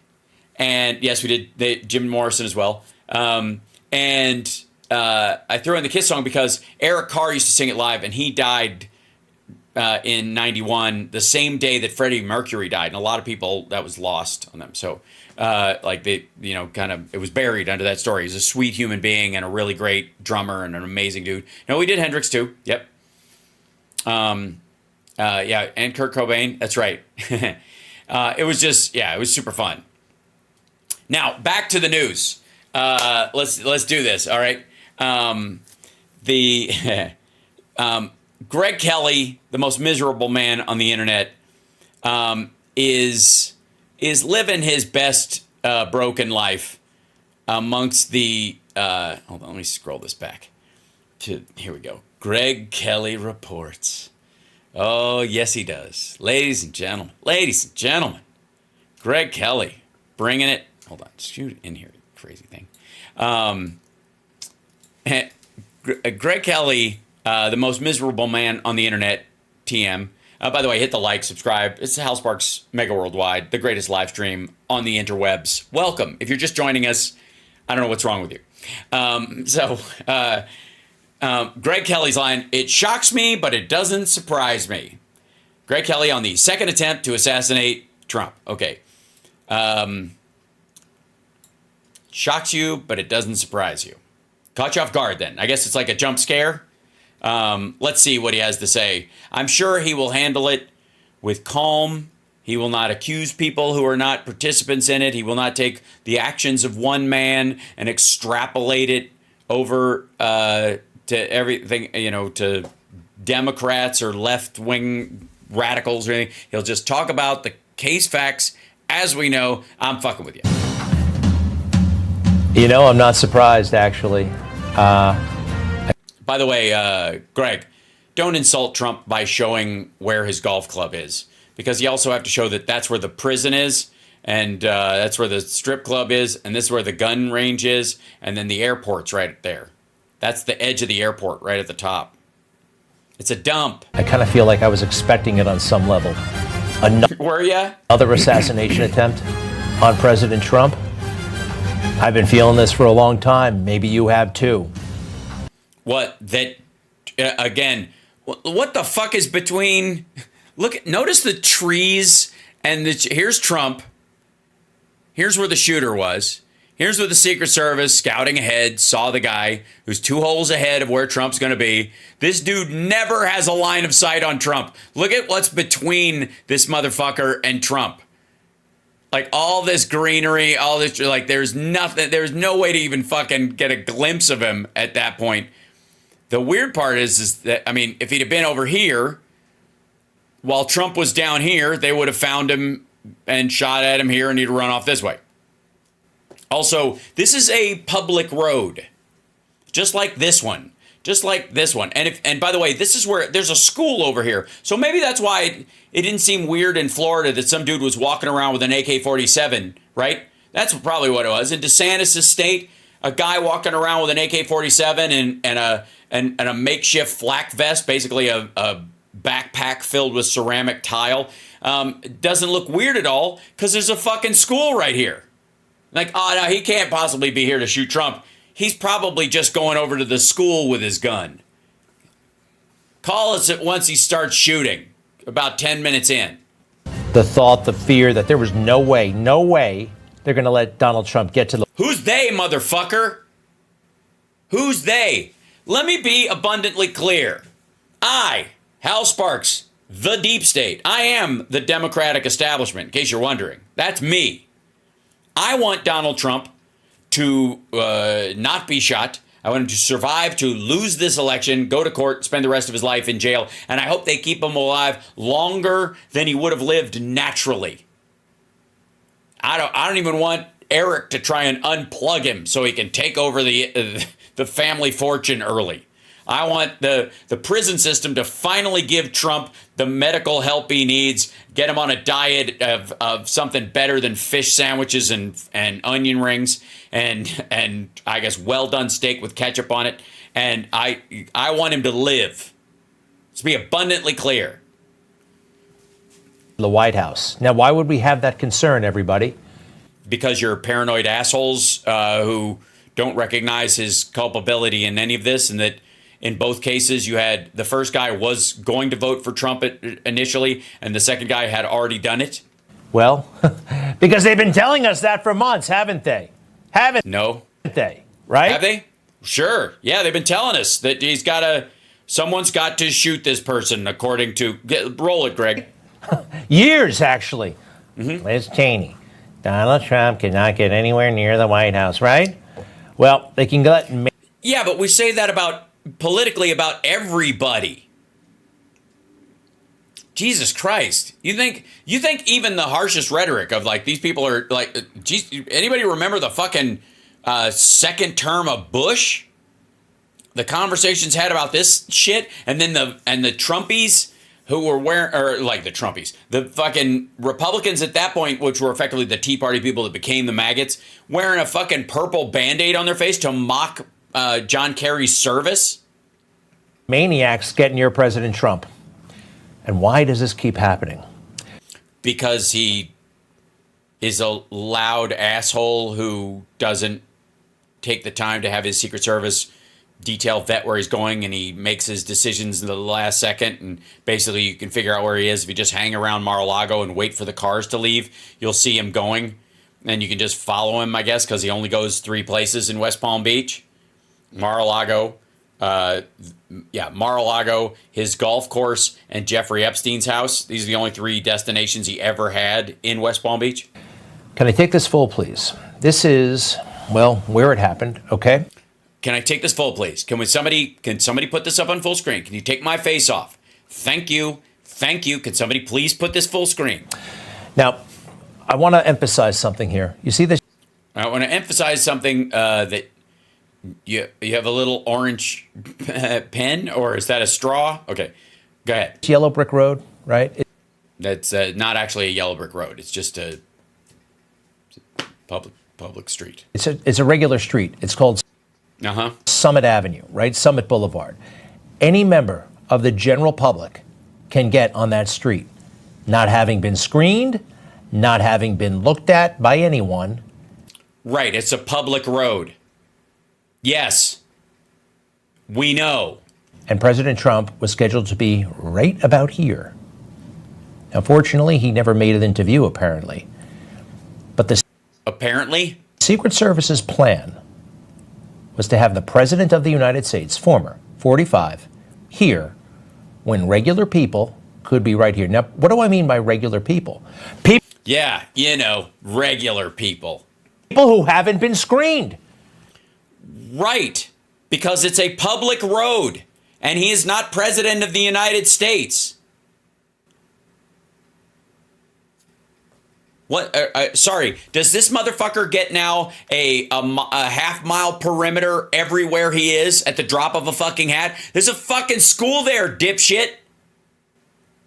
Here's a good idea. Why the fuck doesn't he go golf at a safer golf course? An actual good one, where you got a line of sight out there, someplace in fucking Montana or Virginia or fucking Colorado or some shit like that, where you can see people a mile and a half off. Why does he always, at the last minute, go from Mar-a-Lago, his shithole resort half-assed event space that he lives in the attic of, like he's fucking Howard Hughes in the last days, that's in the pathway of the fucking landing planes going to the Palm Beach International Airport. Why does he go from that place at the drop of a fucking hat to go golf at his fucking stupid golf course just so that he could basically charge the Secret Service for food and parking and all that kind of stuff to help keep the dump afloat and make sure he makes regular appearances there so that people will think they've got a shot at, I guess, manipulating him the next time he's in the office, or get a sweet poke at some of those maggot dollars by sucking up to him. Why does he go to a real fucking golf course? He's a private citizen. They're not going to create a half-mile perimeter for a private citizen. Fuck you. Do you know how many people are running for office right now? You know how many randos are running for office? I don't care if he's the top of the second biggest ticket or that he was a former president even that much. He's got some responsibility in this. His golf course is a dump. No person who's concerned about their safety should ever golf at that dump because you can't lock it down. People who have not been, the magnetometers, you get inside the... Magnetometers? He didn't even want magnetometers on January 6th, you fucking moron. And what are you going to do? Run a magnetometer on the fucking elementary school that's right across the street? Bubble. They call it a bubble. It is a huge security kind of safe zone for the president. Yeah, right. Do you notice he's not the president? But Donald Trump doesn't get that. Because he's not the president. Anyway, this stuff does not surprise me, although it kind of shocks me, but it doesn't surprise me. I don't know, but What a fucking dope. Greg, real quick, dummy, how about if you want, I know you've got Trump's number, or at least Corey Lewandowski's number, somebody. Do me a favor, buddy. Call Trump and tell him never go back to that golf course. It's not safe. Because a sitting president in this day and age wouldn't go anywhere near that place, even with the full presidential coverage. It would fuck up the surrounding community, and much less go there every other fucking day. Only an asshole would golf at that dump. Asked President Trump about this in April. All this crazy lawfare. I mean, that wasn't working, right? It was just blowing up. So I had to ask him, and I did. Mentioned prison, and they want to put you in prison. And the most shocking thing I've seen in a long time, Benny Thompson, who tries to come off as this avuncular kind of wise man, from the January 6th committee. He wants to put you in prison without Secret Service. I don't know if you've seen this. I don't know if you've reacted to it yet, but yeah, I don't. What, is the Secret Service going to go to jail too? Stupid. How does that even work? If you get sentenced to jail and you're found guilty by a jury, why the fuck? What? What kind of gangster shit are you asking for, stupid? No, we're not. Look, they didn't do anything. Tell you what, how about this, dipshit? How about he gets solitary confinement forever? he's got a proposal that would terminate Secret Service. Now, I don't think you're going to jail, but let's face it, theoretically. Yeah, he's going to jail. Yeah, he is. Yeah, that's why they punted till after the election. He's going to jail. He's going to jail for the fraud. He's going to get a similar thing to Alan Weisselberg. He's going to jail. They're going to tell you, report to jail, and they're going to walk him the fuck out of that courtroom. After he's lost the election, they're going to walk him right out of that fucking courtroom to jail. To jail. And there's going to be like 37 people who show up outside the jail to protest, and 10 of them are going to camp out, and the dude in the fucking wall suit's going to hang up his fucking suit and go back to being, and get out his tricorn hat, and pretend like, let's bring back the Tea Party. That didn't work. Theoretically, it could happen. He wants to deprive you of your Secret Service if you go to prison.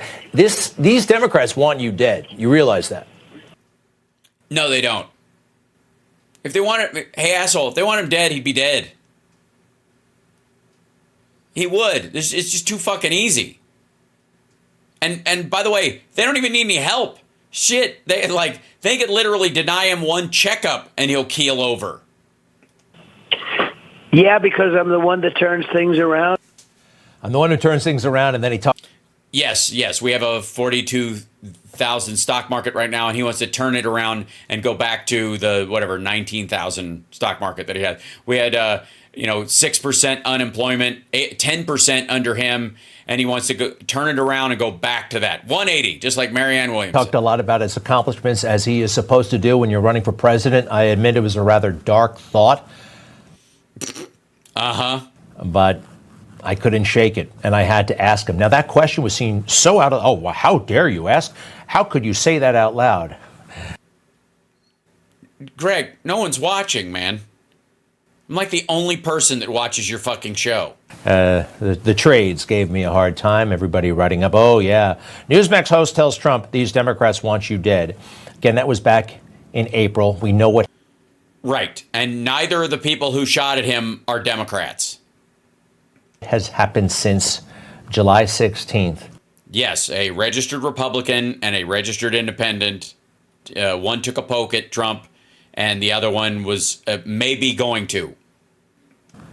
What a terrible but an amazing moment. July 13th. Oh, yeah, there's the guy's balls on Trump's head right there. Excuse me. Remember? President Trump said he actually felt calm at this moment because he knew he was safe. Yeah, because he had a pile of bodies on top of him, and he knew they couldn't shoot through all these people. Through it all, right? Bullets flying overhead. He actually knew he was safe. Right, because everyone around him was wearing bulletproof vests, and they created a human pile, and they would take the bullet for him. I think you really know you're safe when you're on your own private golf course, right? No. Nobody can get at you there. Nobody can get at you there? How the fuck do you think they took this picture, stupid? What's the difference between a lens and a scope? I'll wait. Or can they? They shouldn't be. President Trump. By the way, terrible choice of pictures. He looks like he's shitting. It's not a good one, Greg. I mean, it's far enough back where maybe people won't notice, Greg, but shit. Trump has substantial Secret Service protection, but it doesn't seem like it's substantial enough. And I know. It seems to be substantial enough because it worked just fine. It's not substantial enough. That golf course in West Palm Beach, Florida, is a dump. I've actually been there. I don't. Oh, see, that proof positive. If you want to know what a dump is, look who they'll let go there. Golf, but I was having lunch with Andrew Giuliani. What the fuck?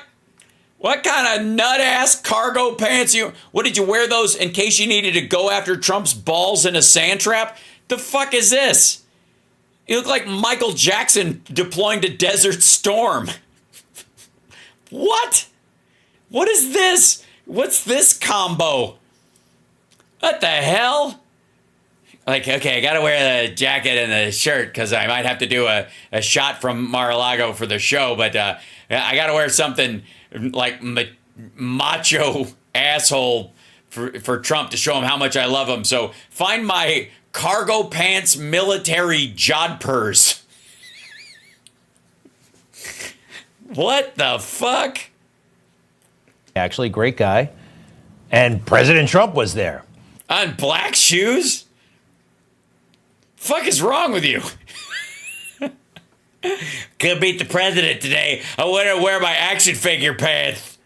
You look stupid though. Wear some slacks that match you. Well, you gotta wear your shoes and your jacket. I'm wearing my action hero pants. In case I have to dive in front of a bullet from Mr. Trump. This is about February of 2021. He's no longer Before he realized who you were. president. I walked in without any security. No. Yeah, well, in their defense, you look completely harmless. Nobody looking at me. I actually walked right by the president's table. I didn't realize he was sitting there. But then you were like, do they let dogs in here? Oh, shit. And I knew that was wrong. I felt wrong. I did chub a little. But here we are. Here we are. And President... Just the three of us, Mr. President. You, me, and my cargo pants boner. President Trump on his golf course. The Trump golf course. Fuck you, dude. This is so like, is this... I mean, on an ethical, moral... I think it was Plato who once said, if I was born in a different era, would my name be Disho? Everybody knows that he plays a lot, especially on Sundays. Yes. Gee, I wonder how the shooter figured it out. The Secret Service director, this guy I do not trust, and President Trump should not trust him either. Who took over for the last person and oversaw I guess a great job by the Secret Service. The acting Secret Service director, Ron Rowe, what he said today. Ruh-roh to his friends. Hey, this has not been noticed. This has not been adequately highlighted. I'm going to try. They're trying to blame Trump. Yep. Watch this. This was an off-the-record movement. It wasn't a site that was on his scheduled, it wasn't part of his schedule. So there was no posting up of it because he wasn't supposed to have gone there in the first place. Right. He's not the fucking president, stupid. And they're not going to shut down public roads because this asshole decides at the drop of a hat that he wants to go fucking golf. Especially when he could fucking schedule it.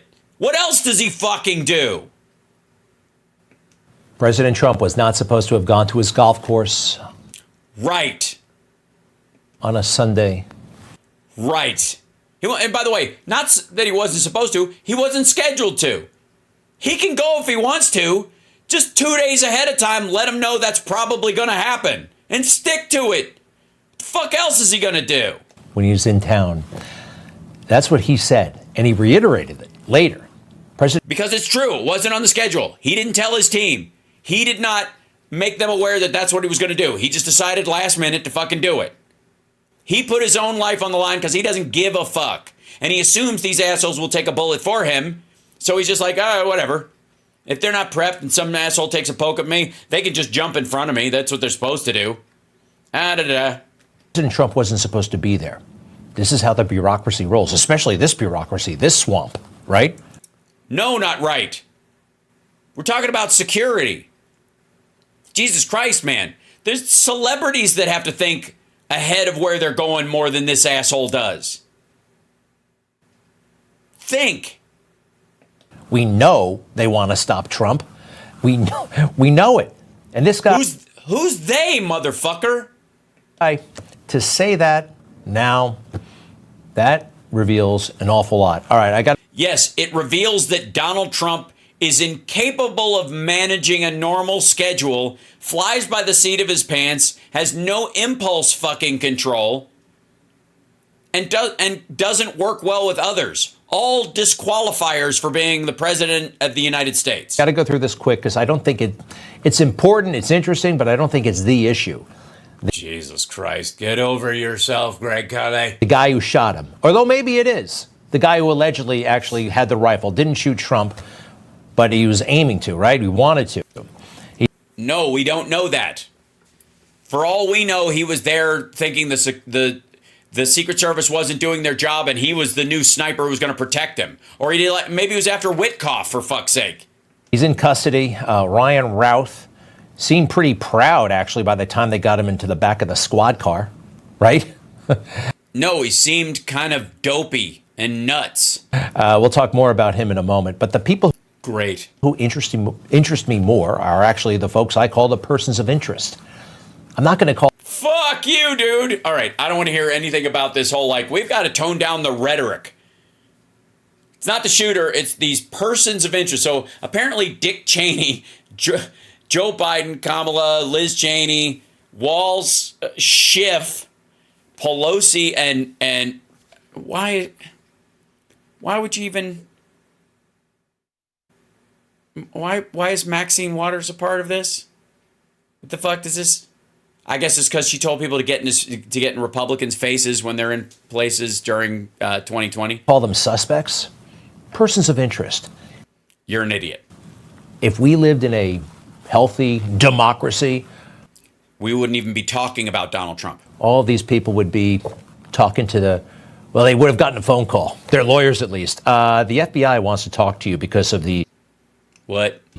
Crazy, insane, and threatening comments and statements you made regarding the former president, many of which are actually against the law. There's okay, let's hear them. Federal law against this stuff. President Trump at that golf course, an amazing facility. It's a dump. Just amazing.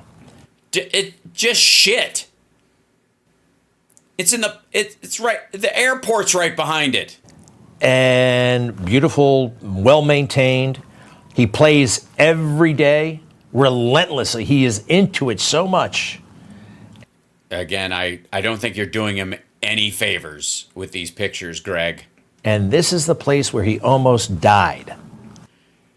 Because he plays there almost every day, but he can't bother to schedule it. So what is this, death by lazy? Can I go back to the map, please? Yeah, you probably should. Widen it out, why don't you? Show them where the airport is. I can't emphasize this enough. This is the craziest thing. Regular people so close Ew. Regular people? Yuck. to the president. What about a real president? I mean, a president who's actually in office. Yeah, they wouldn't go there. That would be Joe Biden, right? Yes, Joe Biden is the president of the United States. Now, Joe Biden gets all the protection. You see, drop the banner, if you will. Pennsylvania Avenue is closed, right? You can't get... No, it isn't. No, it isn't. It's closed to traffic. You can walk. Within, what, 100, 150 yards? He's in a fortress. Hey, asshole. No, he isn't. That's a slatted fence right there. It's got pointies on top of it. It'd be very hard to climb in a big hurry, and it's very slippery. They put paint on it that makes it very hard to get through. But those are, see those, you know what those are? Greg, you know what those are? Those are regular people. He's in a fortress. No, he is not.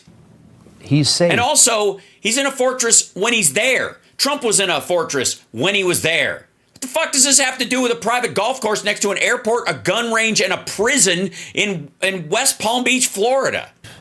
But Donald Trump is receiving so much more in the way of threats. Nobody is really... What are you talking about? You think he gets more threats than Kamala does? For real. caring about Joe Biden right now. Let's face it, he is a lame duck. And in last night's press conference, they said it out loud. I don't know if they got their story straight ahead of time. This is a sheriff. He's supposed to be a good guy. Yeah, probably not, though. I mean, this happened in his town. Also, so did Jeffrey Epstein. And he said it. He said it. Listen. Well, you got to understand the golf course is surrounded by shrubbery. So when somebody gets into the shrubbery, they're pretty much out of sight. All right. And at this level that he is at right now, he's not the sitting president. If he was, we would have had this entire golf course around it. But because he's not, the security is limited to the areas that the Secret Service deems possible. Right. And it worked. So I would imagine that the next time he comes to the golf course, there'll probably be a little bit more people around the perimeter.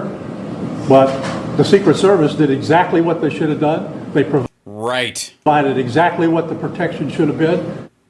No, you can't say that yet. Yes, you can. They literally did exactly their job. The guy didn't even get a shot off. They fired on him, and he never returned fire. He fled. You can't, because that has definitely not been established. I've already established that regular people can get within about 50 feet of the president. 40. No, in 2021 you could, before he was running for office. 5. And by the way, Greg, you're a big famous Newsmax guy, and you're a cream puff. Nobody's afraid of you.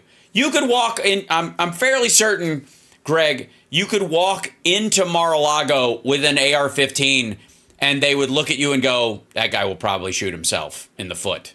If he, let's just watch. They just order drinks and giggle at you. And then more contradictions because they haven't gotten their story straight. This is why they didn't do too many press conferences the last time, because now they're contradicting each other. That was last night. This is today. This is the acting director, Rao. The Secret Service moved to increase assets to an already enhanced security posture for the former president. In the days that followed, President Biden made it clear that he wanted the highest levels of protection for former President Trump and for Vice President Harris. The Secret Service moved to sustain increases in assets and the level of protection sought. And those things were in place yesterday. So he was giving all kinds of shout outs to President Biden and Secretary Mayorkas, actually praising Secretary Mayorkas. Yeah, we know,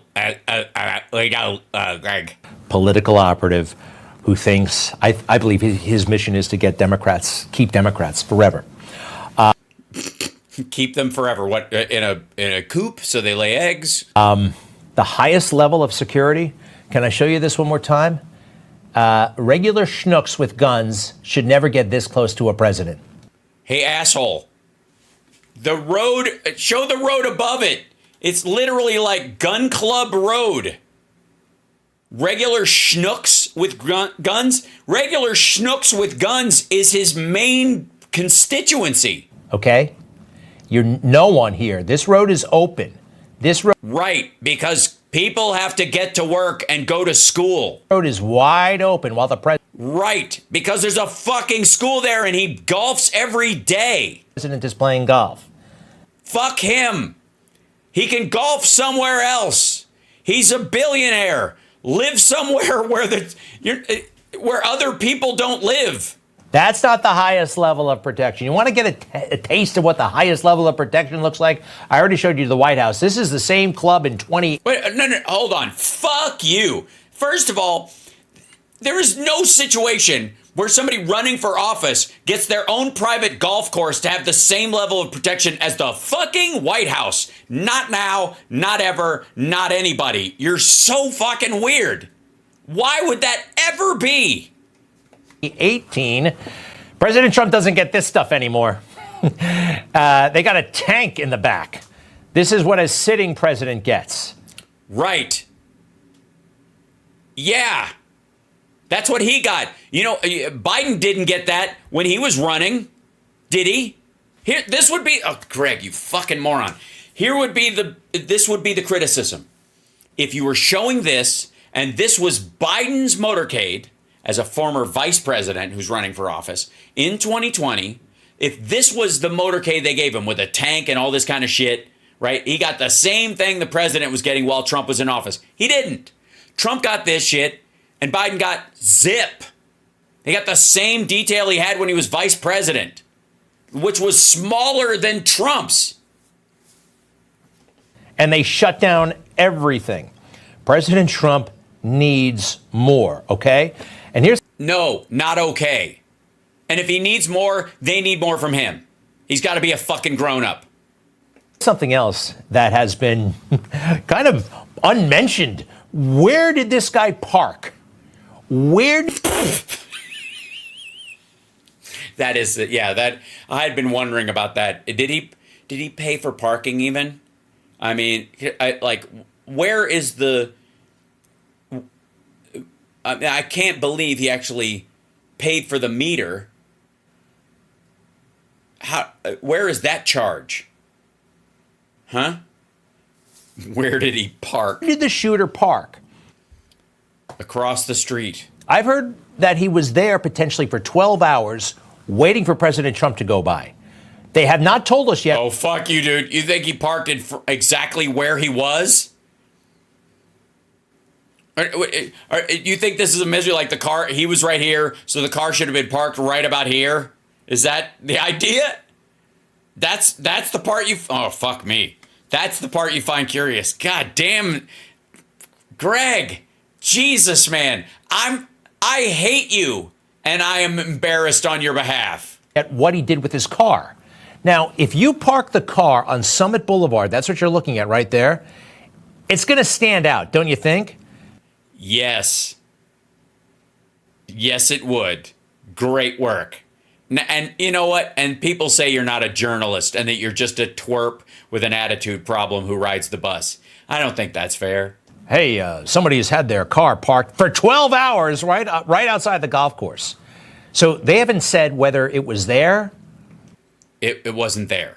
Or possibly across the street. Now look. It was across the street. The lady who saw him leaving saw him running across the street from the bushes. That's partly why she thought it was curious, because he was like in an area like this and he ran across this road to his car that was parked in a lot or around the corner. And that's why she followed him, because it's really weird watching someone, after you heard gunshots, see someone run out of the bushes across the street like that. That's why. Fucking hell. Across the street. Not exactly easy to park across the street.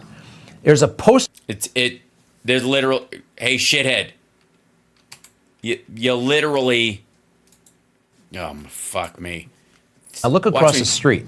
Not easy to park across the street. It's actually quite easy to park across the street. And by the way, is that the spot where he allegedly was?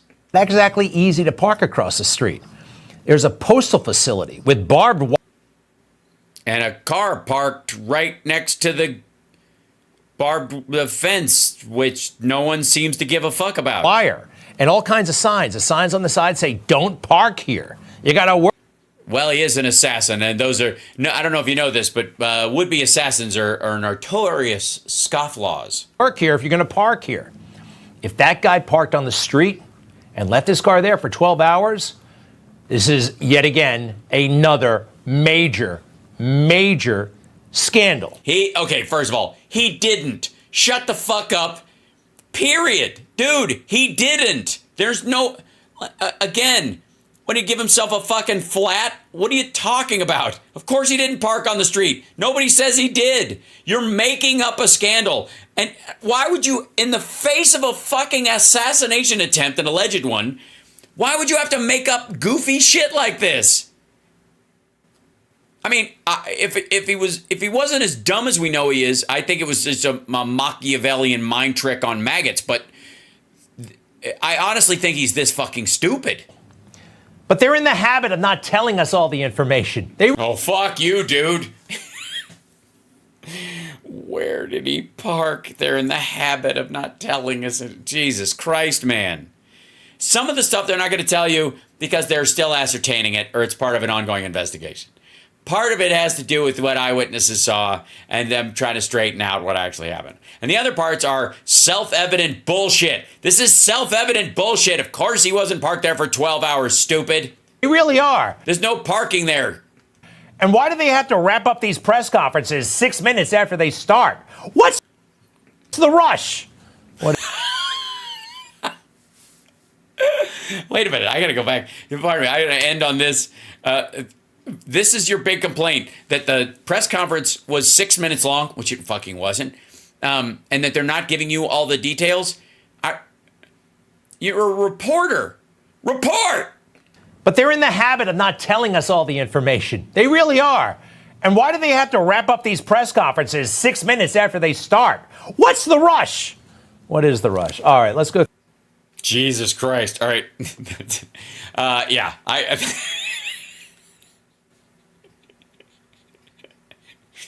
So after all that, I just want to see where it's boiled down in right-wing media.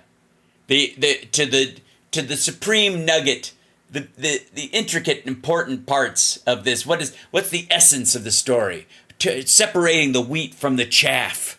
It's very important. And what do we end up with? Where did he park? And why was the press conference 6 minutes, a half hour, and like 32 minutes? Why was it 6 minutes long? That's the big part of it. I mean, finally, we're getting to the base of this conspiracy. I would worry hey, Alex Jones, if I were you, I'd be worried for your job. Now, I know I'm going to go over, but I have to address this. So Megyn Kelly, who's oddly doing cleanup for this fucking Tenet Media story, has Dave Rubles on from his studio.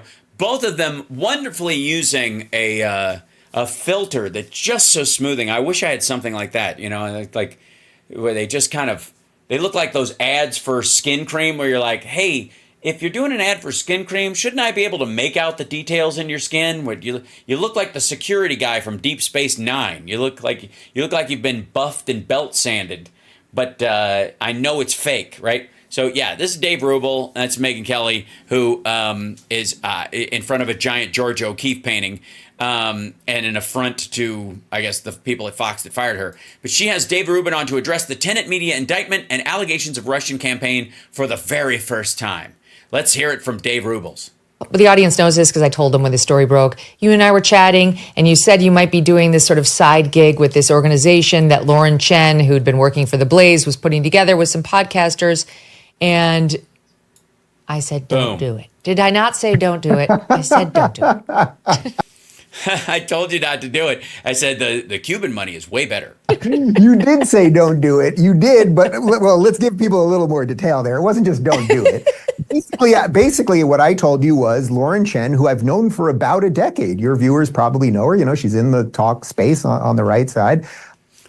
She's Canadian, and she and her husband have been around a bunch of sketchy talking points for a very long time. I remember meeting her, I don't know, maybe eight or 9 years ago at an event I did in Canada. And she was this, young, cute little girl who was doing some online stuff. So I'd known her for quite some time. She came to me and she basically said, hey, I've got this French benefactor who is putting together this network. It's going to be with heterodox thinkers. We're thinking about maybe Tim Pool and Benny Johnson. And she named a couple other people. She said, we'd love for you to be a part. You can do whatever you want. And I basically was like, well, I don't have a lot of time. As you know, Megan, I mean, I think one of the things that I'm most proud of in all of my career is that I've always remained, since I left sort of the online, the like Young Turks. Yeah, he was with TYT. Basically, TYT has become like a birthing central for like right-wing authoritarian lunatics posing as liberals or progressives. Him, Jimmy Dore, et cetera. World where I had other bosses and the rest of it, that I was, to pat myself on the back for 1 second, I was kind of a pioneer in going independent. You even said that to me years ago. And I'm very proud of that. I'm very, very proud of that. And I help build technology like Locals to, enable other people to go independent. And where'd the money for that come from? But I basically said to her, I was like, look, I have all the foreign money I could hope for. What do you got? If I do it, I don't have a lot of time. I'll do a very quick show 4 days a week about some silly. A very quick show 4 days a week. Viral video kind of stuff. And I asked. Yeah, just wacky reaction videos, cat videos and stuff like that. Obviously cat videos about how Russians treat their cats better than Ukrainians do, but sure. Asked for what I thought was a crazy number, a crazy amount of money. And that never, it wasn't a red flag. 100K a video. They don't need you to to actually show any return on it. They don't actually have to have a minimum number of views. And in essence, after one or two conversations, they basically said yes. And I called you the night before. This is what you're referencing. I didn't like the idea that I was doing something kind of just for money, but I was actually. I don't have a problem with capitalism or doing things for money, but I had been so free for so long that I was kind of struggling with it. Should I do it? And obviously, bullshit. You called to brag. I got this new gig. They're gonna pay me $100K a video. Fucking A, yeah. And you're like, and she wanted that gig, so I'm sure she believed there was a limited money pool, and so she was gonna make a phone call after you hung up and you turned him down so that she could do it. Obviously, if you're starting a network, let's say you're starting a Daily Wire or you're starting Blaze or whatever it might be. Infotainmentwars.com. Mm-hmm. You're going to pay a like, subscribe, give a thumbs up, support the show, etc., etc., etc. premium for talent, obviously, to help you build that brand. But I was struggling with the idea that I was just doing something for money. And you basically said to me, well, then just don't do it. And I learned a lesson, which is listen to Megyn Kelly.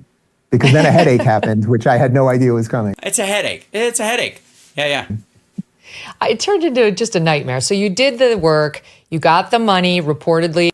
Yeah, you did the work, you got the money, no harm, no foul. It's just capitalism, folks. $5 million. And the indictment that came down not of Lauren Chen, she hasn't been indicted, but... No. Oh, no. The unsealed indictment is about the Russians. It does not state that other people weren't indicted, or doesn't point to the fact that other people, haven't already been indicted and are under indictment or haven't been arrested. Let's be abundantly clear. But of the people who started this podcast network called Tenet Media, are allegedly a couple of Russians who work for RT, which used to be called Russia Today. It's state-run media in Russia. Those two have been indicted. No. It's state-run media in the rest of the world. They used to have a big headquarters in New York, and they used to have people like Lee Camp and Ed Schultz, God bless him, and Tom Hartman was even on there for a little while, because they use this idea that Americans are comfortable talking about our country, warts and all, to create these shows that are warts only, and fuck that. Yeah, come on, we'll do a show, and unlike the other thing, we'll let you talk about all the bad things America has done. Mostly we want you to focus exclusively on that. And also, don't bring up that the 3 biggest serial killers in history all happened in the general Moscow area in the last 25 years. And the interesting thing about those two being indicted is, as Andy McCarthy pointed out on his podcast, they're ghosts. They'll never be arrested. It's basically just a way for the DOJ to try to embarrass the conservative podcasters who got pulled into this. Wait, no, fuck you, lady. They committed a crime in the United States. Their ability to catch them shouldn't fucking matter. Embarrass the people working with them? No, if they just wanted to embarrass these assholes, they would indict them and then drop the indictment. They would indict everybody in a big pinch, and then they would start using that indictment as a shadow over everything they do. Fuck you. Even though the indictment itself makes very clear that they had no idea they were working for the Russians, and that all of them... Oh, no. No, it does not. Whoa. Megyn Kelly. I mean, there's lying, and then there's this. There's literally, in the indictment, huge sections where they show the conversations both between Lauren Chen and her husband and other people in the company, and some of the commentators and their Russian counterparts saying, we got to bill the Russians for this. They knew it was a fake name. And they also knew that the guy that they pretended to exist, that they were selling to these assholes initially, was the wink, wink, nod, nod. No, we got a big benefactor. He's French, and he's covering all our bills. Right? Don't dig too deep. And if you wanted to meet him, we can't arrange that because his accent won't sound French. Maintained, except for one guy who says, maybe, according to the indictment, I haven't heard this person respond to it, but everybody says they had editorial independence. No strings were being pulled by the Russians, by Lauren Chen, or by anybody else. Right. but you get artificially boosted to the tune of $100,000. Where's that money going? I'm going to give you $100,000 just to post a video about rando shit. Well, what are you going to do with that money? The video didn't cost you anything. We're paying for that too. So what are you doing with that $100,000? Tell you what you're doing. You're paying for a publicist for your other channel where you talk about the shit I want you to talk about, right? We find fellow travelers that have got a viewership about here, and we want to boost them up to here. So what I do is I'll just give them this little side money, and then they could spend that side money on their set, on their employees, on their staff, on their social media, right? Of course, that's what the fucking money is for. But basically, this is the DOJ's attempt to say everyone's a Russian stooge. Conservatives are Russian stooges. The Russians are interfering again. Don't trust conservatives. They're Russian stooges. Am I about? Do I have it about right? No. Fuck you, lady. No, you don't have it about right. These particular people were engaged in a particular scheme to scoop up particular speakers who apparently have no logical reasoning and no ethics that have any red flags attached to them. So that when somebody come up and said, hey, I'll give you $100,000 just to do these like little silly side videos, and they don't even have to have any viewers. If they hit, 200 people watch them, I don't give a shit. No call to action. You don't have to sell a product. We just give you $100K a video. Oh, I see. You want my channel to be bigger because you like what I'm saying. So you want to artificially boost me by giving me this side gig that is basically a no-show job. So you could funnel $100K into my bank account as a form of money laundering so they can use that to boost the other shit I'm doing. And none of these assholes are like, that sounds fucking weird to me a little bit. That doesn't sound hinky at all to you. Can I meet the guy? Can we sit down? Where's the money going? Does he really want to just give me money because he fucking likes me no matter how these videos turn out? Who the fuck gives somebody $100K a video with no expected return?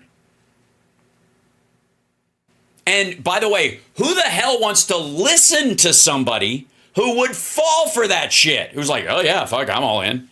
This is sweet. I don't even know. This is great. I mean, there's no downside.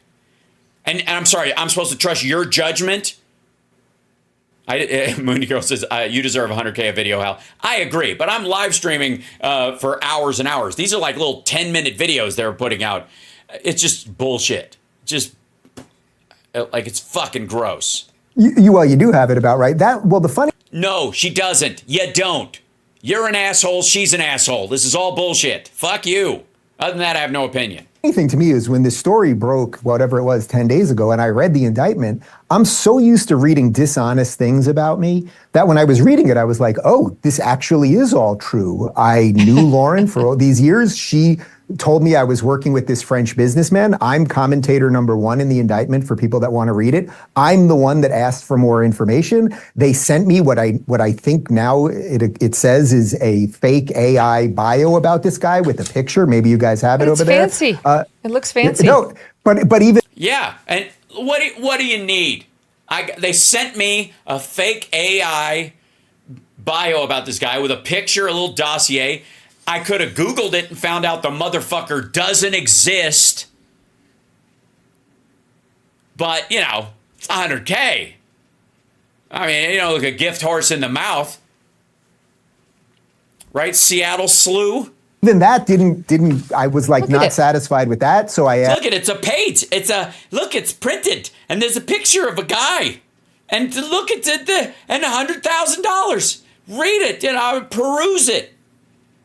Kind of fancy. Yeah, so that's what they sent me. And I said, well, I'd like to talk to the guy. That's what I said to Lauren. All my communications were with Lauren. And clearly the DOJ has all those communications because everything in the indictment was true. And then I got on a Zoom call. Lauren set me up on a Zoom call with a person that I was told was her French benefactor named Edward Gregorian. And now I don't know who I spoke to. I actually have no idea who I spoke to. I don't know what Lauren's intentions were. I'll tell you what her intentions were. To funnel Russian money into the U.S. political system to create sock puppets throughout the fucking country on both sides of the political spectrum. Because at the same time this was fucking happening, there was another similar group funneling money to those fucking Uhuru black revolutionary assholes with the dead sodomized guy in their fucking living room who were posting black revolutionary videos all the time. That, by the way, this asshole and Tim Pool and others were playing as proof that the black revolutionaries are rising up through BLM, and BLM is all about black supremacy and anti-white and all that kind of shit. They would play the videos that was also promoted by the Russians. So they're building up both sides of this thing to set one side against the other. That's the fucking point. Anything else? Yes, it was Black Hammer. Thank you. Yes, Right Said Rob in the chat room. Yes, there was the Black Hammer folks. Good Lord. Same thing with the Blacks for Trump. That dude's clearly getting the same kind of like low-level backing and funding. Good Lord.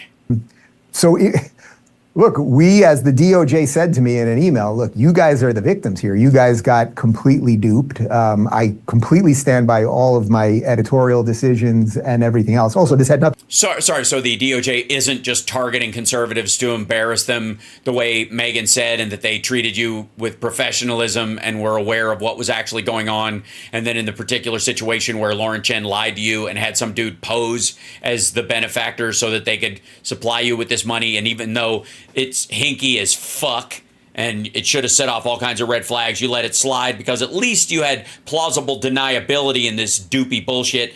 And Megyn Kelly just spent the beginning of this thing shitting all over the FBI and the DOJ. And you're saying directly you were treated very well and they were very professional in dealing with this, and that they're not just doing this to embarrass you. You participated in something that you should be embarrassed about. It's not on them. Nothing to do with Rubin Report. This was a separate show altogether. I think it's pronounced Rubel Report now, if I may. But I think more than anything else, the headache around this has been that it's like you watch the media, the way they run with these crazy things that you just alluded to this. Hey, fuckhead. They didn't run with this crazy thing. You participated in this crazy thing, you fucking tool. Oh my God. This is no one else's fault, asshole. You're in bed with Lauren Chen and her husband for this business deal.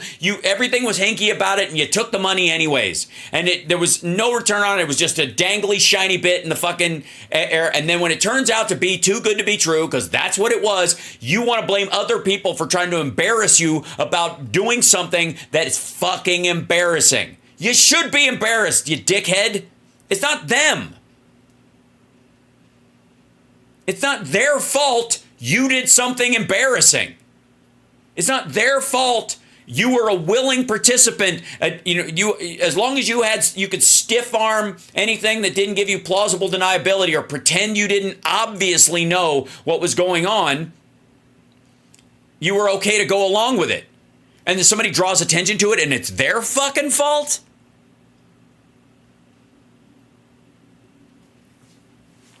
Jesus Christ. It's not my fault I'm in the park in a fucking raincoat with trouser legs tied to my knees and no clothes on underneath it, flashing people. It's the lady that pointed at me. It's her fucking fault. Get the fuck out of here. The way they run with it, and it's like, it's just so... They didn't run with it. They didn't run with it, asshole. Everybody was talking about it, spoke to the indictment and said, and categorized this as they were all victims in this. Now, there are different members of this group that are more believable as victims. Like Rubin wants to be the one that's the most, that he asked for the most and gave his, covered his ass the most. But Tim Pool, fuck that dude. It's really obvious he knows what he's being paid for. Listen to him. Profoundly dishonest. And I'm so proud of the work that I've done. It's a chance to discredit you. Yeah. Of course, it's a chance to Hold on. It's a chance to discredit him. Who gave him that chance? Did they fucking set him up? Was this some sort of like one of those FBI stings where like 9 guys in a basement are supposedly talked into some sort of terrorist act so they can be arrested? Is that the way you're going to go with this? Because it ain't. They don't. The FBI doesn't need any fucking help, dummy. Good Lord. discredit you and Benny Johnson. and Tim Pool. And so they're loving that. Yes, let's. Excuse me. No.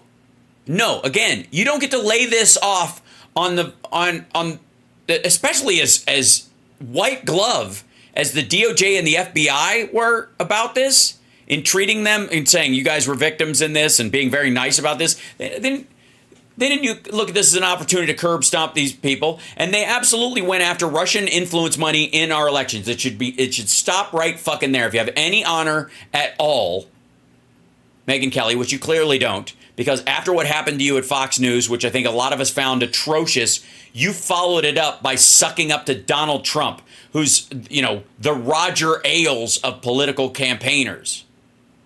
Mr. Grab 'em by the pussy. I see beautiful women. I just start kissing. She was bleeding out of her ears or in her wherever.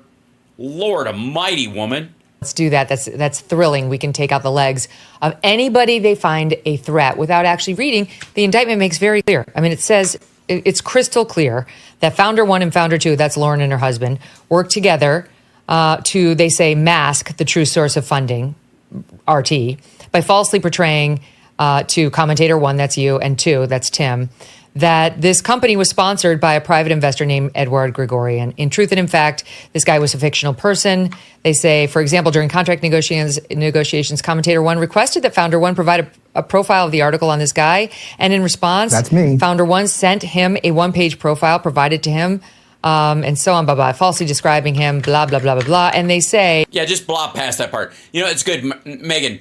Once you get to that part where the actual evidence element comes up, that's the part where you should start saying blah, blah, blah, blah, blah. I think that's right. That's good. Well handled. Yeah. That they worked, Founder 1 and Founder 2, worked together to deceive Commentator 1 and Commentator 2. Right. The DOJ put that together.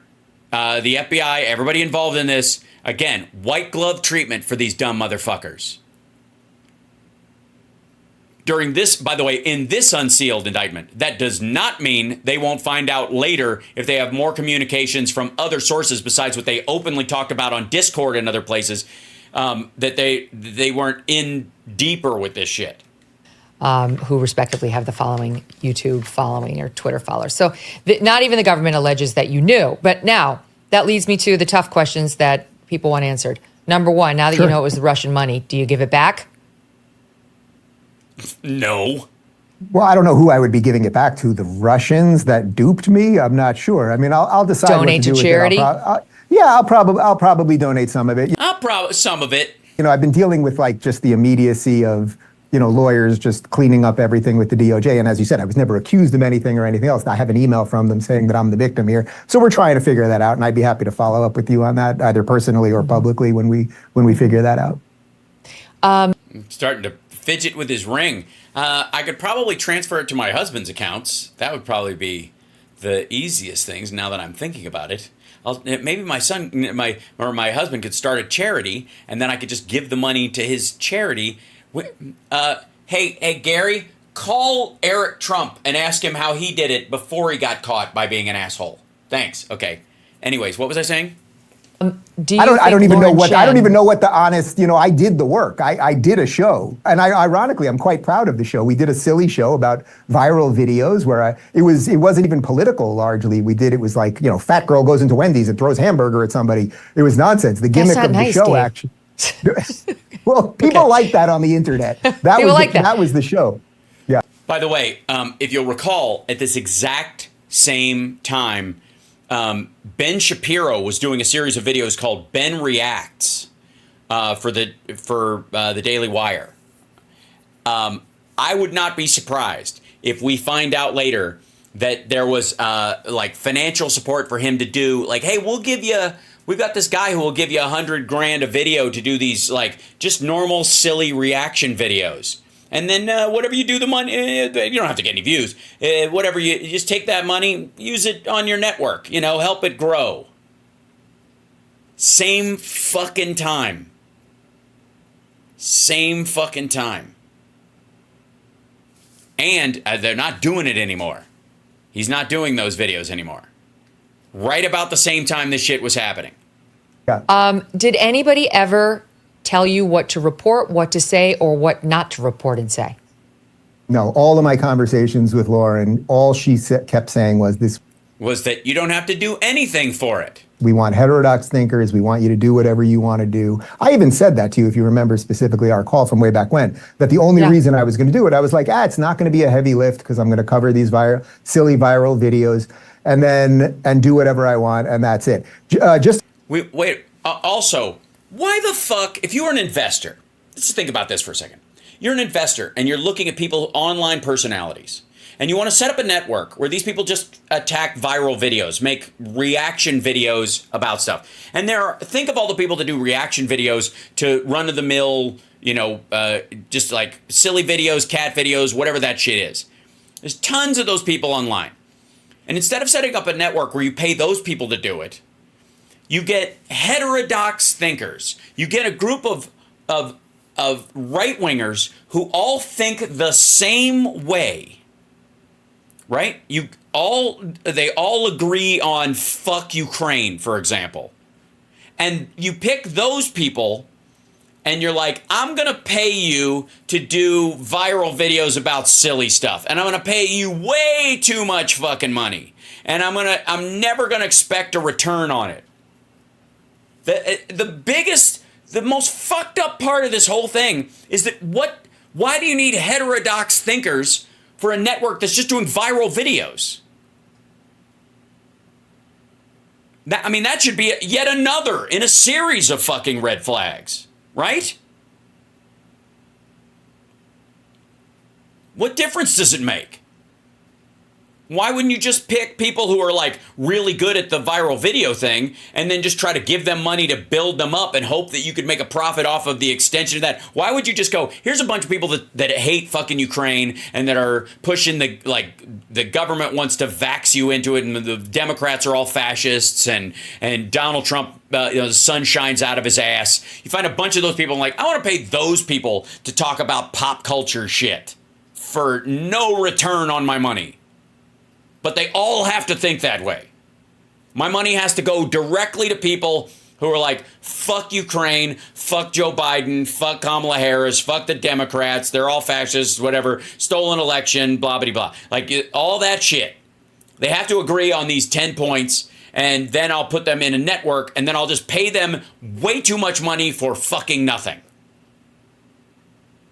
Just to be clear about one thing, because it's not quite in there, but just to clean up one thing. They ended the contract with me in May. So it started around October. You mean when the FBI showed up the first time? Or so, someone can check the exact date. Because you had conversations offline with them about, look, no recording devices, no phones, no nothing, meet you for coffee. But if any of this goes south, yes, you guys can totally disavow and you can pretend you never knew anything about it, and we'll make sure your ass is covered, and wink, wink, nod, nod. All you got to do is read this guy's thing and pretend you thought you were talking to a real dude, and your ass is covered, and money, money, money.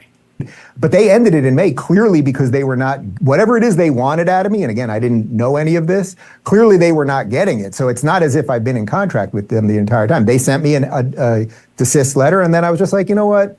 This was a headache. I probably should have listened to Megan in the beginning, and that was it.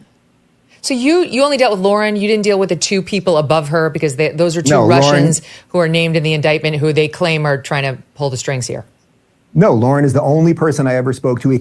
Right, because that's how plausible deniability works, Megan.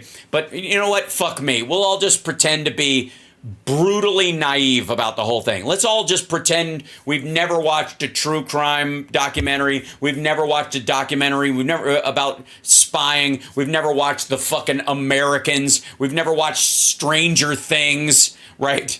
We never watched whatever that Tommy Lee Jones, Jeff Bridges movie about the bomber next door, right? We'll all just fucking pretend we've never seen fucking any 9/11 was an inside job bullshit. We'll just all fucking pretend that we were born yesterday for the benefit of this motherfucker. Really? Really? That's your ask. Except that she blown away. That's right. Stepped me up on the Zoom. Arlington Road, another great one. Call with this guy that again I thought was Edward Gregorian. I think. Absolutely. In Paris, and I just don't know who he was. I honestly don't know. I don't even know that the government knows. Was it one of the original, the two people in the indictment? I just have no idea. But she's the only one that I dealt with. I have no idea. Right. Again, explain to me how I'm supposed to believe you didn't know this was just cover for later. Yeah, we'll set up a call with the guy, and you can talk to him. And then if there's ever a problem, you spoke to him. He seems like an okay guy. Yeah, and then Idea what her intentions are. Did she know? I simply. Of course she fucking knew. She's got the indictment sitting on her fucking desk. You've read it. You've been talking to your lawyers. You know exactly what she knew. Shut the fuck up. God damn it. What is wrong with you assholes? Like, how do you think you can hide behind this? You now know she knew. Shut the fuck up. Stop trying to defend her and get busy defending yourself, because the more you defend her, the more I think you're full of shit. The more I think you weren't a victim and that you knew, and that part of her business plan was making sure you guys had plausible deniability or she wouldn't bring you in on it. And all of the stuff that you discussed online was cover for later. God damn. We have no idea. The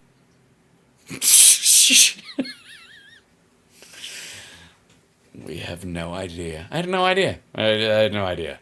Megan, I had no idea. I called you and you're like, I don't know, it sounds too good to be true. And I was like, I know, isn't that awesome? indictment alleges she knew. It alleges that she and her husband. Yeah, right. She's going to get indicted if she hasn't already. They've been arrested, shithead. She knew. He's read it. She's read it. That's what I'm saying. Stop fucking tap dancing. She knew. Now, the question is, you went to business with her. The more you know she knew, the more we think you knew too. Both knew that they were telling you that it was Edouard Grigorian, French guy behind the company, but they were privately messaging to each Calling other them the Russians, that they right. wanted to get paid by the Russians for the work. So were you surprised to read that? Nah, not really. No, I wasn't surprised at all. Yeah, I was fucking surprised. Yeah, because what the fuck? These are your two possible answers. Let's see what we get. Well, I guess, Fuck you. Fuck you. What? Well, I guess. You are either fucking surprised that it was a Russian and that they were saying it, and you're like, what the fuck? She was saying the Russians are paying us and she told me this. That's a fucking surprise. Or, no, I wasn't surprised because I was in on it. And how do you let us know that it was behind curtain number 2? I was kind of in on it. I guess maybe. I guess I was a little surprised. $5 million later. Jesus Christ. I was surprised in that, to whatever extent I thought I knew her. You think you know somebody. Megan, think of all the people that you know that do something similar than us. And someone could call you and be like, oh, somebody could call you and be like, I have this person who's really a big fan of what I do and they like what you do and they've got some money and they want to figure out how to build something and heterodox thinking and all of that. Yeah, again, dude, don't bring up the heterodox thinking. It fucks your case into a cocked hat. Why would you have viral videos from heterodox thinkers if you weren't just trying to launder money through these motherfuckers? Why? Am I the only person pointing this out? I think I am, and that's what makes this the greatest live stream in the history of live streams. I'm Hal Sparks. This is Hal Sparks Megaworldwide. Stuff. I felt that I did my due diligence, especially by talking to the guy. But as you know, that when I called you the night before I signed it, I was still a little, just the idea, again, of doing something just for money was still sticking with me in a little bit of a weird way. But again, it's just crazy to think that I knew this girl for so long and that she was so deep in something so crazy. But Yeah, it's crazy. Crazy criminal. Suppose the DOJ will have more on that. Allegedly. Fuck you! First of all, the indictment you have is the NCL indictment. She's not even alleged in that part of it. They have a secondary indictment clearly for her and her husband. They will get every, protection offered to them. But the evidence therein and what he said, in the alleged, he's the one alleging it, you dumb son of a bitch. He is. He's alleging it. He's alleging that she didn't tell him about the Russians. That he was surprised that they were talking to the Russians. They knew they were getting paid by the Russians. They were invoicing the fucking Russians. And that this person was fake. And that she set up a fucking phone call with this fake human being. Allegedly. Are you calling Dave Rubles a liar, Megyn Kelly? Okay. You might have a point. Allegedly. Yeah. Allegedly, according to you. Yeah, we'll find out. I mean, they're definitely claiming that Lauren and her husband knew and perpetrated a fraud on They're definitely showing evidence that they knew, stupid. They're not just claiming it. you and Tim and the others and kept it a secret intentionally. We haven't heard her respond at all. So No, that's why there's so much flop sweat in right-wing media right now. I assume she's denying. She might be working with the feds. No idea. We'll have to wait to see. Have you Yes, according to Bongholio, you should watch out who calls you. spoken with her at all, or her husband? No, my last communication with her, I believe it was May 21st, if I'm not mistaken. They sent us It sounds like you've been talking to your lawyers. the You letter don't saying they send were the done. WTF text? No, because I really, truly, this may sound crazy because it was a lot of money, but I got the email and I was just like, you know what, it was a relief. We're very busy around here. My guys work their butts off. Again, I really enjoyed the show because it was silly and fun. It wasn't really political, so I like doing nonsense. We would show clips of old stand-up comedians and comment on it. Actually, one of the gimmicks of the show was that I wouldn't even know. My staff would pick the videos, so I wouldn't even know the videos we were covering before. Right, because it's money laundering, you dumb motherfucker. The less this has to do with your regular programming, the more troubling it becomes. The lazier, weaker, the lowest amount of work, and the lack of a demand for a return is what makes it hinky in the first fucking place. If it had anything to do with what you were already talking about, it would make fucking sense, especially the heterodox network business. Good Lord. We thought that was like a funny way of doing it live. Like I'm just watching TikTok nonsense and reacting in real time. Right, just like Ben Shapiro was doing at the exact same fucking time. But I really felt it was a relief. You know, I obviously I've done okay here. And I was just like, you know what? Forget that money. Let's just go ahead and do other things. And we're building up. Yeah, that's what he said. Forget that money.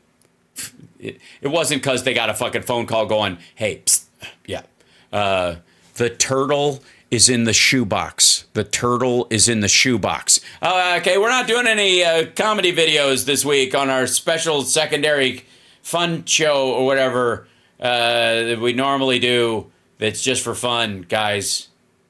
Because I'm too busy. Other things even as we speak. Mm-hmm. So I did not even. Dave, you are not doing other things as you speak. You are doing her show. You have a staff, but you're doing one interview. You're not multitasking, dum. Just to be clear, when you say your guys were choosing the videos, this isn't like these. Oh my God! Stop digging, Megan. You're not helping. Do you understand, you fucking idiot, that the less work and the less demand for work from him for the extraordinary amount of money that he was getting makes it more suspicious? The fact that his staff is just picking random videos and he's yammering about it, but they're all in a network of aligned thinkers that they're just getting thrown 100K a fucking video, and there has to be no watch time on it, no guarantee of viewers, no product, no call to action, no signups, no email, no nothing. The less work involved, the more fucked up it is, stupid. Shut up.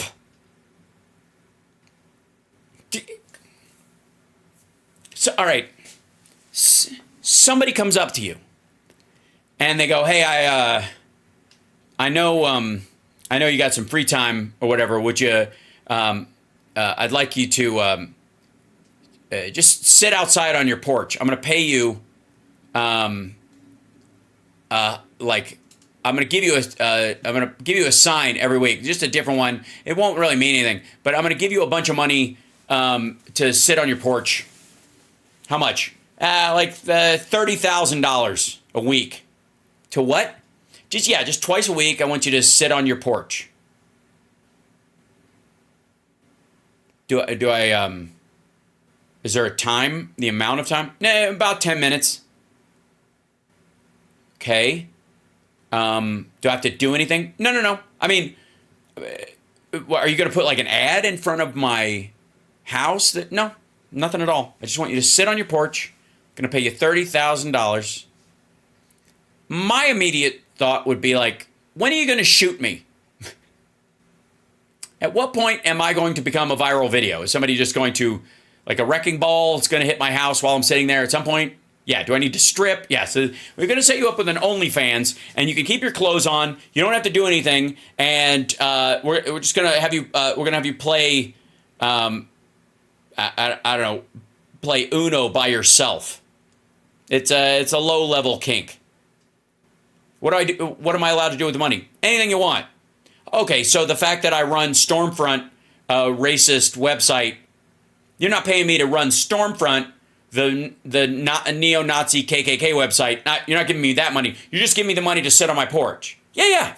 We're not interested. We're not even going to tell you what to do while you're on your porch. You just do what you come out, sit on the porch 2 times a week. We'll give you $30,000, and then go back to making the Stormfront. Which I understand you don't make that kind of money doing Stormfront, right? No, not anywhere close. Okay, well, I mean, it's a good deal, right? So you run your Nazi website whenever you're doing it, and then 2 times a week you just go sit on your porch, and I'll pay you $30,000 to sit on your porch. Do I have to yell at people like racist phrases? No. Don't do anything even close to what you do with your neo-Nazi website. Just sit on the porch twice a week. Just be seen vaguely out there.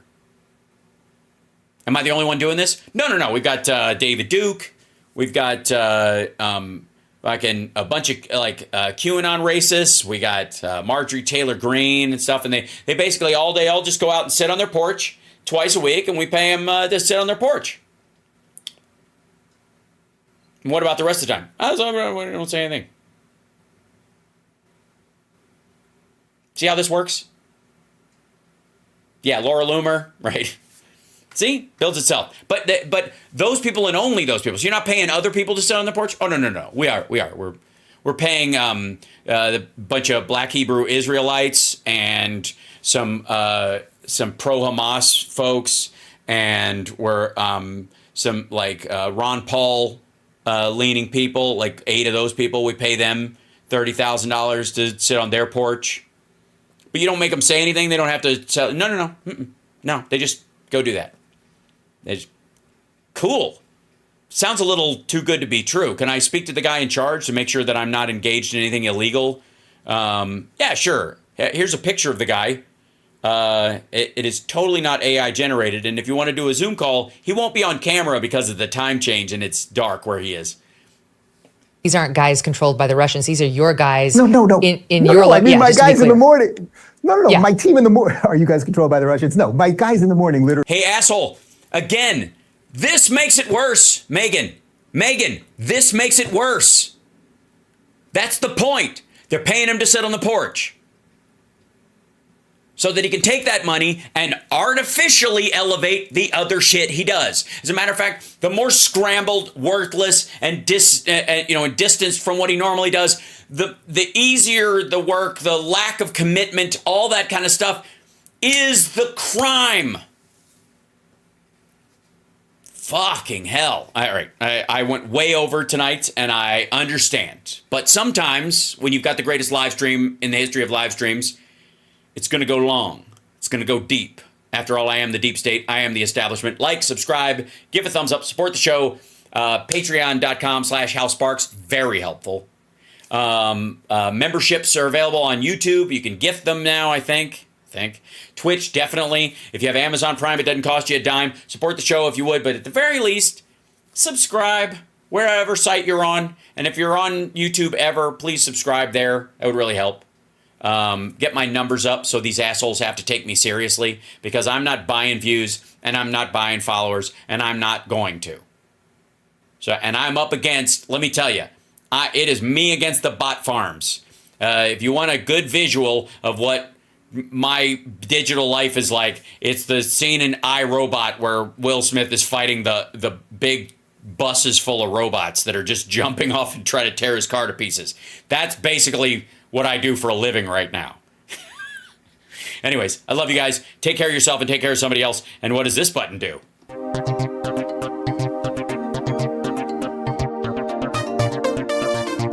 Also, I'm going to see if I can I'll bring up my Twitch and see if we can raid Liberal Dan. It should be fairly close.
He's not up yet, so we're going to go over to Midas, and you guys can jump over after that. Here we go.